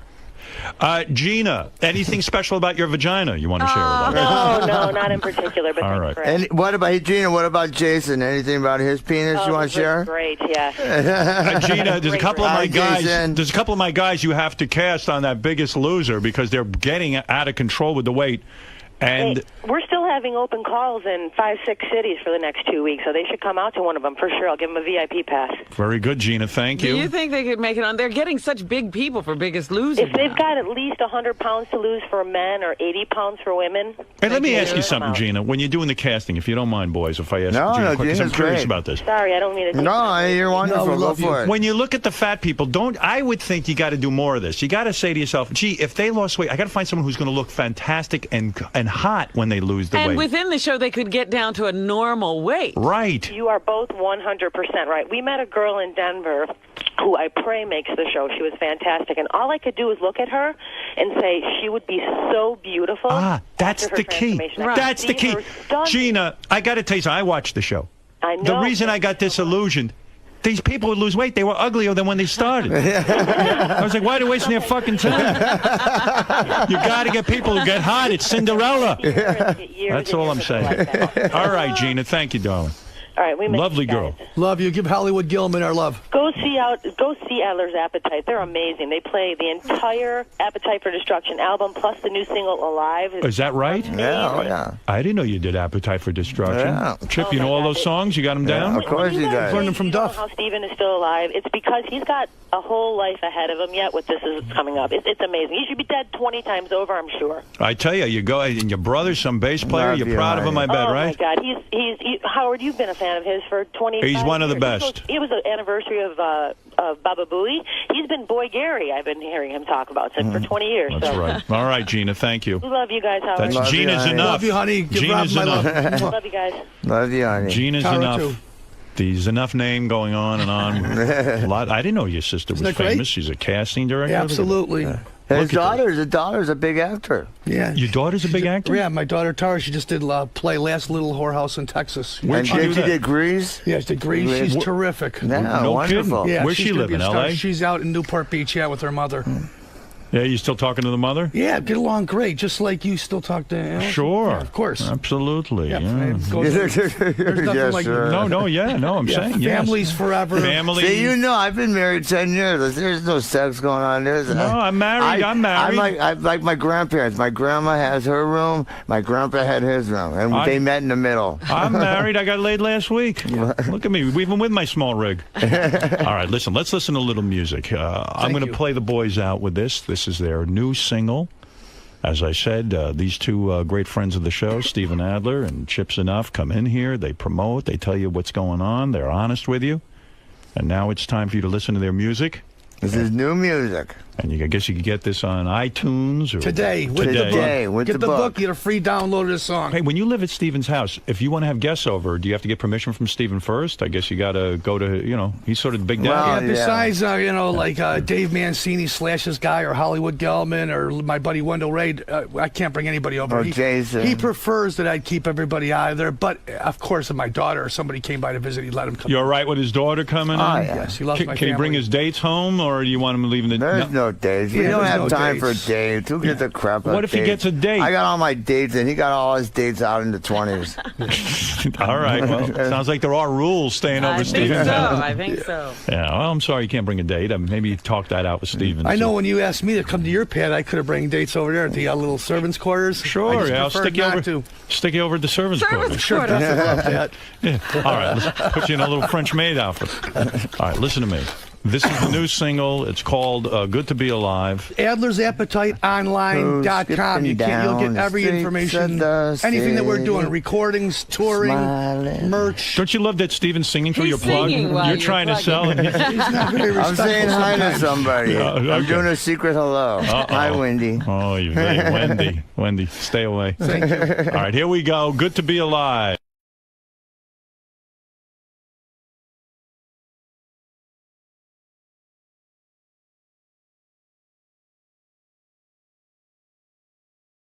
It's good to be alive. Guys, how is it to be back on the show? Oh, wonderful. Even better than last time. Of course, we're not having sex in the green room this time, but it's been a great time. You talked a lot about sex, though, today. That's usually what Howard likes to talk about. Actually, that's what guys like to talk about. Yeah, he was giving you some crap for seeing a lot of other guys' rigs. Who hasn't It's just seen part of a the lot game? rigs?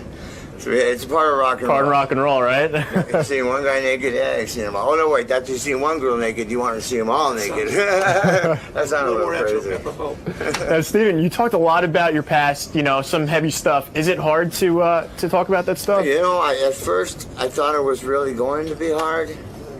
But once I actually did it, I realized how healing it was, emotionally and physically and mentally, to just get it out of your system. And once I said it, even like the sexual abuse stuff and all that crap, it was just to say, it was just like, I thought it was going to be the worst feeling in my life, but it turned out to be the opposite, the best feeling. That's awesome, man. Yeah.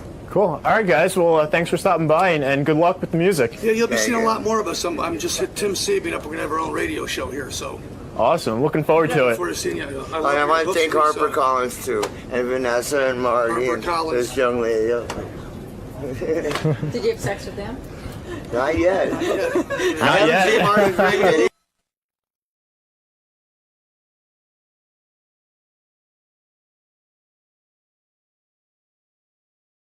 Even worse. I Because guess I'll have to check. I'll go to the bank.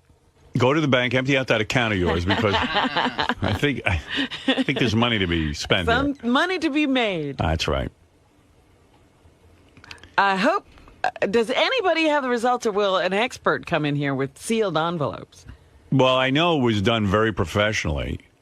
And I was talking to Ralph yesterday. He was telling me about some of the things on the IQ test. He took the test. He took the test. And I really got to thinking about I'm not even sure who took the test and who didn't, but I started to think about, gee, who would do better? And now that I'm learning about these IQ tests, a lot of it is done verbally. It's not like you stare at a piece of paper and they ask you questions and you're sitting in a room with blocks and all kinds of crazy things. I'm hearing drips and drabs of what goes on. The guys were purposely very quiet about what was on the test because they didn't want anyone to have an advantage. Before they took the test. That's right. Yeah. But I think High Pitch Eric was the last one to take the test, and that was yesterday. Okay, so Jason's bringing me the full list. I know that Jason took it, Scott DePace took it, I took it, Ralph, Richard, Sal, Eric. Yesterday, JD? JD took it too. You know, yesterday I was sitting there with Ralph. He gave me he said, gee, here's a question I couldn't get. So he gave it to me, and I got it. And I said, ooh. Oh, maybe I should have taken the fucking test. But I'm so happy I didn't.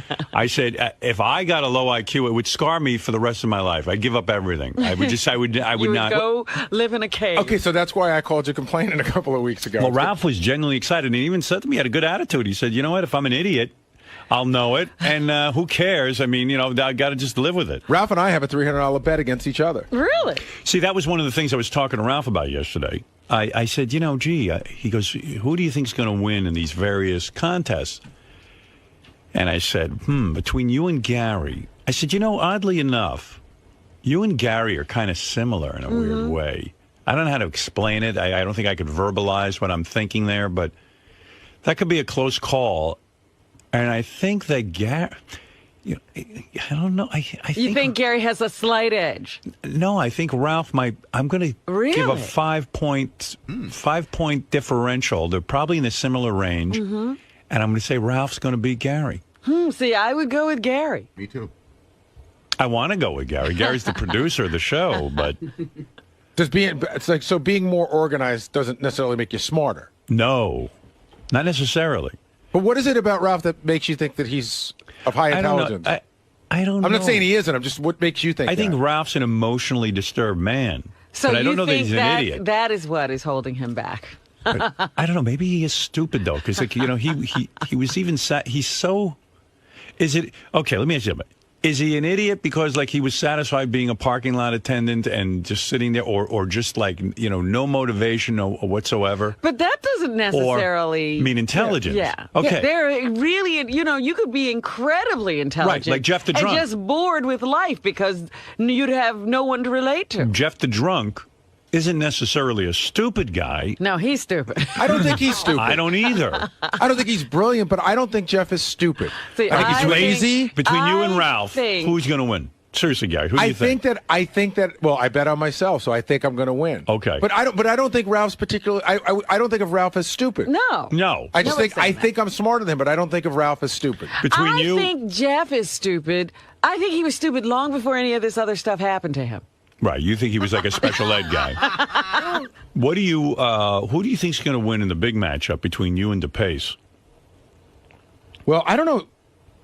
I don't know if anybody bet against. Well, there's going to be betting on Thursday. Right. Okay, we there's can more add betting more to come. bets to it. Before between you and DePace, who do you think? I think that DePace and I think that this is what I said. I think DePace and Jason and I are probably pretty close. And if we're all in the same range but above everybody, I'll be happy. In other words, if DePace beats me by 4 points. I'm banking that DePace is way smarter than you and Jason now. I don't know how to explain Well, that. that's because he's very and don't get upset, but he's got a what's the word I'm looking for? I don't want to say forceful. arrogant. No, not arrogant. He's confidence. Yeah, he's his biggest fan. He's very confident and he exudes confidence. But and a lot of that is idiotic. Say about that? That doesn't always people who are stupid are confident that they're not. Right. In other words, he doesn't even question himself. You think he's the smartest guy in the room because he'll tell you that every day. Right. But that doesn't make him the smartest. But I think he's a smart guy. Yeah. I think he's very smart. Do you think you're going to beat Scott DePace? I think it will be very close. Who do you think will win? Look at he's throwing up his head now. Close. I got $1,000 on you, DePace. Yeah, I got it, man. I'm going to crush Gary. No, I won't crush him, but I'll beat him. What scares me is that he did so well on the memory part, but I know on the spatial stuff I killed him. I'm feeling spatial and math. You might have killed him too. Yeah, I would think so, although there is one I know I goofed. I was driving into work the following day going, oh, man, I missed that Yeah, one. the thing is, though, like I was banking on the fact that Gary went to moron college, and then But he went to moron college. Scott, you went to moron college too. First of all, not my Rowan University is. Oh, that's not what they called it. Then they changed the name. State when I went. Well, I'm just trying to figure out bets, and I'm thinking between you two and the college thing, SAT-wise, you probably both bombed out on those. But what's bombed out? No, I did well. You did? What it was your? Yeah, 1160. Well, that ain't bad. I did 11. I think I got $1,000 out of Robin on this one. Well, you didn't bet on me. I still. You have bets, but they're not on me. You have bets. That's right. We're with Jason and DePace. You bet $500. Oh, okay. Hey, Jason, what'd you get on your SATs? Jason is a bright kid. He's very smart. 1240. 1240? Oh, fuck, I'm fucked. I think he's smoking everybody. Yeah, I think Jason might end up being. I have fucked. What college did you go to? He went to Rutgers, right? He went to Rutgers. That's a state school. What college did you go to? Rutgers? Rutgers, yeah. You got in? Did you get a scholarship or something like that? No scholarship. I double majored. I graduated with 2 majors. Double major. Yeah, but what was your major? History and communications. Yeah, that's for idiots. Well, I still did it. Still got to do the work. Nah. Communications is no work. What's your major, Howard? Is it communications? Communications. I was summa cum laude, whatever it is. Whatever the second one is. Magna cum laude? So was I. Yeah, exactly. From moron college. Communications. I sit there and study television shows. I graduated with a 3.79. Yeah. Well, you're saying that like you're a fucking genius. Yeah, but it's communications. Communications is bullshit. It's not bullshit. What? There were a lot. Listen, there's other courses I had you a have to test take. on what's in TV I had to Guide. take business classes. No, listen, I didn't have that test. I had to take business classes. I had to take math Let's be classes. honest about it. I had one of those classes where you got to go watch movies and then talk about too. it. Yeah. I watched Ingmar Bergman films and interpret them. And guess what? With Ingmar Bergman, there's no right answer. It's all right. All those guys are full of shit. We watched Jaws and then talked about the parallels to the Cuban Missile Crisis and all this other bullshit. Yeah, it's all horseshit. You know what, Jason? I think I got a losing bet between you and DePace. If you scored a 1240 on those fucking SATs, that's impressive. Thanks. I think that's the closest thing to measuring IQ between you and me. No, it's not. Absolutely. No, it's not. Absolutely. And besides, It actually isn't, Howard, because having taken the test, Gary, it's not. You're wrong. No, you're wrong, because you didn't take the test. Did you just tell me I'm wrong? You didn't take the test. Wait a second. Hold it a second. My ears hurt. What is that? You know what? I'm going to go What out on did a you say? limb, and I'm going to get bitch slapped. All right. You may be incorrect, because you didn't No, take the I'm not. IQ test. That's the only reason why I'm saying I've done both. No, You haven't I'm done both. telling you. I've taken an IQ test. I know my IQ. There's no spatial questions on the SATs. SAT is a measurement of what you've already learned. Gary, whereas the IQ is what you can learn. What I'm saying is it's the closest measurement we have to an IQ. In other words, it measures intelligence. Yes, it's about some things you've learned, but most of it is using logic, especially the math. You know, there are people who can look at a problem. Like my friend Lou Weinstein, who became a doctor. This guy could look at a problem and solve it. He understood the logic of math because he's a super brain. You know, people say, does anyone on this planet have superpowers? Yes. People who are born with high IQs have superpowers. They're smarter than the rest of us. They see things that we'll never be able to see. They're able to look at problems and solve them rapidly. You know, the simplest math that we have to sit there and count on our toes, they understand how to assemble that problem into a logical order and then solve the problem, the equation. Those aren't the smartest people. Listen to me. The smartest people do something beyond that. They create it. Right. Okay. There's a lot of people who have that ability but Right. can't do anything with it. Right. Okay. Needless to say, the SAT measures some of that. It's different than the IQ test. But I guarantee you now, based on the scores that you're telling me, I have a sinking feeling that my bet is going to not pay off because I think Jason's going to beat the pace on this, and Robin's going to take the 1,000. So with your calculations, it should come in Jason, Scott, and Gary because that's the order of the SATs. That's right. Okay. I think it's going to reflect in the IQ test. And this will be a great disappointment to me. Howard, I took an IQ test online against Jason, and I beat him. You did? Yes. And was it the same test? No. Not even remotely close. What did you get on it, Jason? I think we were off by a point, whatever it was. No, we were off by about 15 points. I don't remember. This gives me hope. Yeah, again, that's his confidence. Cling to that hope. 1 Howard. point becomes 15 points.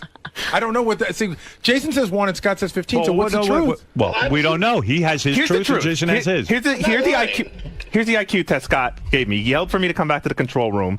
He goes, I just took this computer program. Sit down and do it. And we sit down. Right. There's 5 questions with like triangles. So I just sat down and did it real quick. And then he said he scored higher than me. I never even saw the scores. It took 20 minutes. And as you know, on the life of my children, I beat you by about 15 points. All right, well, we'll see where it counts, buddy. I mean, there's only one way it's going to count. It's going to count here on the air with $1,000 in cash on the table. So and now I'm getting confident again on the in my life guy. of his children. He really doesn't care about his children that much. The children, he'd rather when golf is involved. Take them to the hospital. I think I will beat Jason. I hope I do. But all I'm saying is in the other test that I took, I beat him. Good. What'd you major in? Communications. We already went through this. Oh, I missed that one. I'm not worried. The only one who's got a decent degree is Robin. You understand that? She didn't go into communications. She didn't use it. She got. What are you talking about? She was a nurse in the military. Right. I was a nurse before the military. She's a radio person. Are you making fun of our armed forces? Yeah, and I didn't have to go to communication school to become a radio personality. No kidding. And that you should be very proud of. By the way, I kind of looked at it and said, "Oh, I can do that." Yeah, what's the easiest thing to do? I'll do that. Talk. Now, how are you feeling about your? I'm pretty sure I can talk. How are you feeling about your Richard Sal bet? Richard You've got $500 with me. With Richard. Sal over Richard. I've got Richard. Yeah. You've got Sal. Here's the thing. I feel Sal is still going to win, and I'll tell you why. First of all, no one's really talked about the level of stupidity with Richard. Richard's ability to play the drums actually gives me hope for him not to be a complete moron, and I'll tell you why. That music and understanding music theory usually indicates someone who has a level of mathematical ability. The problem with Richard is music? The problem with Richard is he doesn't read music. So using that theory, Richard is a big question mark in the field of intelligence. He seems to be as dopey as Sal. Really, I think if we question Richard on a lot of basic stuff, if you gave him those same questions, I don't think he'd know the answers either. I think he does a little better, and I think we're. Well, we don't don't know. You've never really questioned. But I talked to Richard. I think you're confusing his inability to bathe and shower and brush his teeth with being stupid. Oh, Richard does read music. Okay. Oh, he does. Yeah. Okay. Well, you see, that might indicate some intelligence. Now, when the Sal, I definitely think he's smarter than Sal. I do too. I really think do. Sal might have a mathematical ability. I think this is what I'm banking on, like with his math, with stockbroking. Math is clearly his strongest area over, say, history and everything else. Yeah. But I don't know that he's the stockbrokering thing and his ability to reason. But with Sal, in terms of spatial and this kind of thing, might be better than Richard's. That's what I'm banking on. I don't know. I'm banking on Richard being better at spatial stuff than Sal. Maybe you're right. I don't know. You know what? Those two guys are both unpredictable and real big question marks. It's true, I did bet on Sal. Yes. A fairly substantial bet.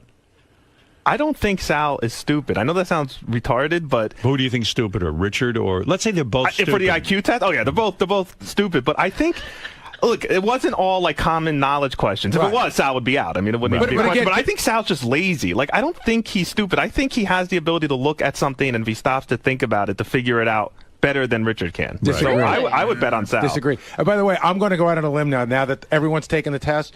So there's one section of the test that is, in essence, 15 or so common knowledge questions. Yeah, it's 15 or 20 at the end. I would bet, and we'll talk to the doctor when he calls on Thursday, I would bet that if there's 15 questions, Sal got no more than 3 correct. I agree with that. Yeah, you sure everyone's taking the test? Yeah, everyone this round has taken the test. Oh, maybe I shouldn't give this specific question. Right, because we might do it in the future. We're going to do it in the future. Okay. But I mean, based on the questions we asked Sal the other day that he didn't get right, and based on what I heard the guy say, they're asking everything from who wrote a book to some geography questions to, But and he I don't can't think get Sal that. got any of those. No, he couldn't get any of those. That's a 0. Yeah. Now, he got two. He got. They always give you the first question they give you in every part of the test. It's easy. Is the one to make you feel good about yourself. It's a TV Guide crossword puzzle, so you don't feel so you don't get all bunched up right away. Right. So and then in other words, you feel good about yourself. Right. And then they get progressively harder. It's like kind of like, what's your name? But the second question, Right. the second question on that test, I'm pretty sure he doesn't know the answer to. Wow. I'm pretty sure. You think by question 2 he was stumped? I do. The one about. Hey, he's whispering it to Jason. No. Do you think he knows No, that? he got that one wrong. Yeah, there's no doubt. That was the second question. Oh dear. Wow. Well, maybe I might take a bath like we've never seen on the show before. Well, I got a bad bet in there, I think. I think I took... What was the other bet I took? You have... Hold on a second. Howard has $1,000 on DePace to beat Jason. That's with you. And then Howard has $500 on DePace to have a higher score than JD with Robin. Oh. We haven't even talked about JD. Yeah, JD. JD's like a dark horse. He is. Yeah. Wow. I'll back that bet. Let me have a piece of that action. What's the action on that? Give that to me again. Howard has $500 on DePace to have a higher score than JD. Right. And that's your bet with Robin. Than JD? Yeah. Oh, So I'm going to get that. you might be okay. What did JD get on the SATs? I don't think he took them. He went to Full Sail. I don't think That's they. You're right. That's not a. That's not a real college. No. Well, it is now. Well, it It's wasn't when not a JD real went. college. JD is Full Sail a real college in the sense that it's accredited? Like if you wanted to transfer your credits to Boston University, you could. That I'm not 100% sure I'm of. pretty sure it's made that now. I don't know if it was when JD was there Don't you think since they got Professor Stedman Graham that they've gotten accreditation. Yeah. I got a 10-10 both times I took my SAT. Oh yeah, Yeah. that ain't bad. That's not bad at all. It's all right. So who do I have? Who do I? You have DePace and I have him. Oh wow! Why'd you make that bet? Because DePace was acting particularly dopey on the day we started. I'll tell you what. If you let me out of what's the big bet that you and I have? The $1,000 between Jason and Scott. I might take that now. I'm hearing that he beat him on the IQ test the other day. Yeah, but that was one aspect of the thing. And that's All something right, if that you let me maybe out of that bet, I'll let you out of your JD You bet. now don't want to bet? Well, I want to rethink all my bets for Thursday. So. All right, then let's cancel all bets. Okay, good. And we will rethink and reconvene, and we'll do all our betting on Thursday. That's a little goofy. You guys made bets. Well, wait a second. I'm letting her out of her JD. Well, we're going to make new bets. I know, but now you're going to make new bets based on I information. don't know if I should be complimented or not. Fuck you, Gary. I mean, why is Gary the police? Who are you? The whole fun of this was that you bet on this before Whoa. I'm not talking. The bet is between me and Robin. We can't negotiate our own bets. Well, what are you? What are you, the house? He's the casino. Yeah. He's the casino. You're fucking nuts. You've gotten crazy in the last 2 days. Fucking Gary. Oh, that's not good. You make bets. I go, well, okay, so we want to undo our bet. If Robin said to me, no, I don't want to do that, then we'd be sticking. Then I'm sticking. I just think it's funny that you're going to undo your bets after you've heard everybody talk about how they did on something. We don't know any facts. You only think how you did. You don't know. I know the same things I knew 2 weeks ago. Fucking dick. I'm not necessarily upset with my bet, but if it's on the table to reconsider, I'll take it. Gary's like the pit bull. I mean, listen to him. Hold it. No. I mean, who is this guy? How did he get in my life? Oh my God! $1,000 is a lot of money, Gary. Take it easy. I'm talking to Robin. I'm saying, hey, I got to bet with you on one thing that maybe you're not so confident in. I'm not so confident in mine. Right. Let's take some time. If you want out, I'll take out, and then we'll go and we'll rethink this thing. Because I was sitting there going, I'm probably safe on the 1,000, but I'm probably losing 500. Yeah. Calm down. It could be an upset. And I'm not so sure that I want to not bet on you, JD. I just want to think about it a little longer. Okay. I mean, true, you'd be still 500 ahead if everything Sure. pans out, but who knows? And I guess we're going to be, like there's some really iffy bets there where you got High Pitch and Jeff the Drunk. I might want to go heavy betting on like High Pitch or Jeff the Drunk. Mm-hmm. So good. All right. We're in agreement. All right. We're starting over on Thursday. Yeah. All right, JD. Thank you. I think you should stick with it. I might put heavy dough on you. Do that. Just calm down, DePace. I need time.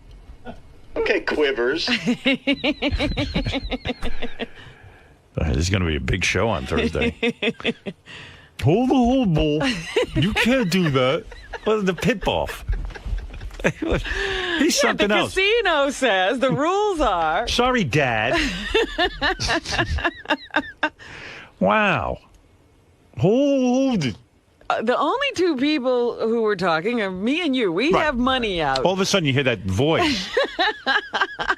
Meanwhile, he's busy eating in the middle of it. Go back to eating, and I'll worry about my bets. Scott, so it sounds like Howard is backing off his bet. Yeah, which is kind of, ridiculous because he got rid of the bet, which I think was a home run. Me killing JD would be easy, I believe. The Jason one, yeah, I agree that's going to be a tougher bet, but still, I think I'll beat him. But, and then the other thing that kind of sucks is the conspiracy guy in me always was like, wow, they're going to fuck with the test and put a bad score up there. But then I kept saying, well, Howard's got money on it, so why would he do that? Now he took the money off. I don't know. Richard, so, it seems like Howard is kind of going back on some of his bets for the IQ test, but he's still betting on Sal. Does that bother you at all, that he doesn't have any confidence in you? Hold on. I can't chew gum and do an interview at the same time. I'm really dumb, so I can't answer your question right. Hold on, let me finish chewing my gum. Listen, I don't know if I'm going to be Scott, but I told Howard day one I think he backed the wrong horse, and it seems that he's come around and agreed. I don't know why he would have backed the face to begin with. But, listen, we'll see Thursday. Maybe the face is smarter than me. I don't know. I don't think so. What kind of flavor is that? It's pineapple. Gary, so it sounds like Howard is changing his mind on who he thinks is going to score the highest on this IQ test. He's going with Jason now? That's what it sounds like. He thinks Jason's smarter than DePace. No, what is it? Is he basing it off of IQ scores now? I mean, he's basing it off of where SAT people went to scores. college and SAT scores. And I think, again, having taken it, it's way different than an SAT test. An SAT test does measure intelligence, but it measures stuff that you learned in school. You can't study for an IQ test. You can study for the SAT. So it might have some bearing, but it's not the only bearing. And apparently their scores are close enough that it shouldn't matter. You know where Sal is? Because I want to ask him the same questions I asked you.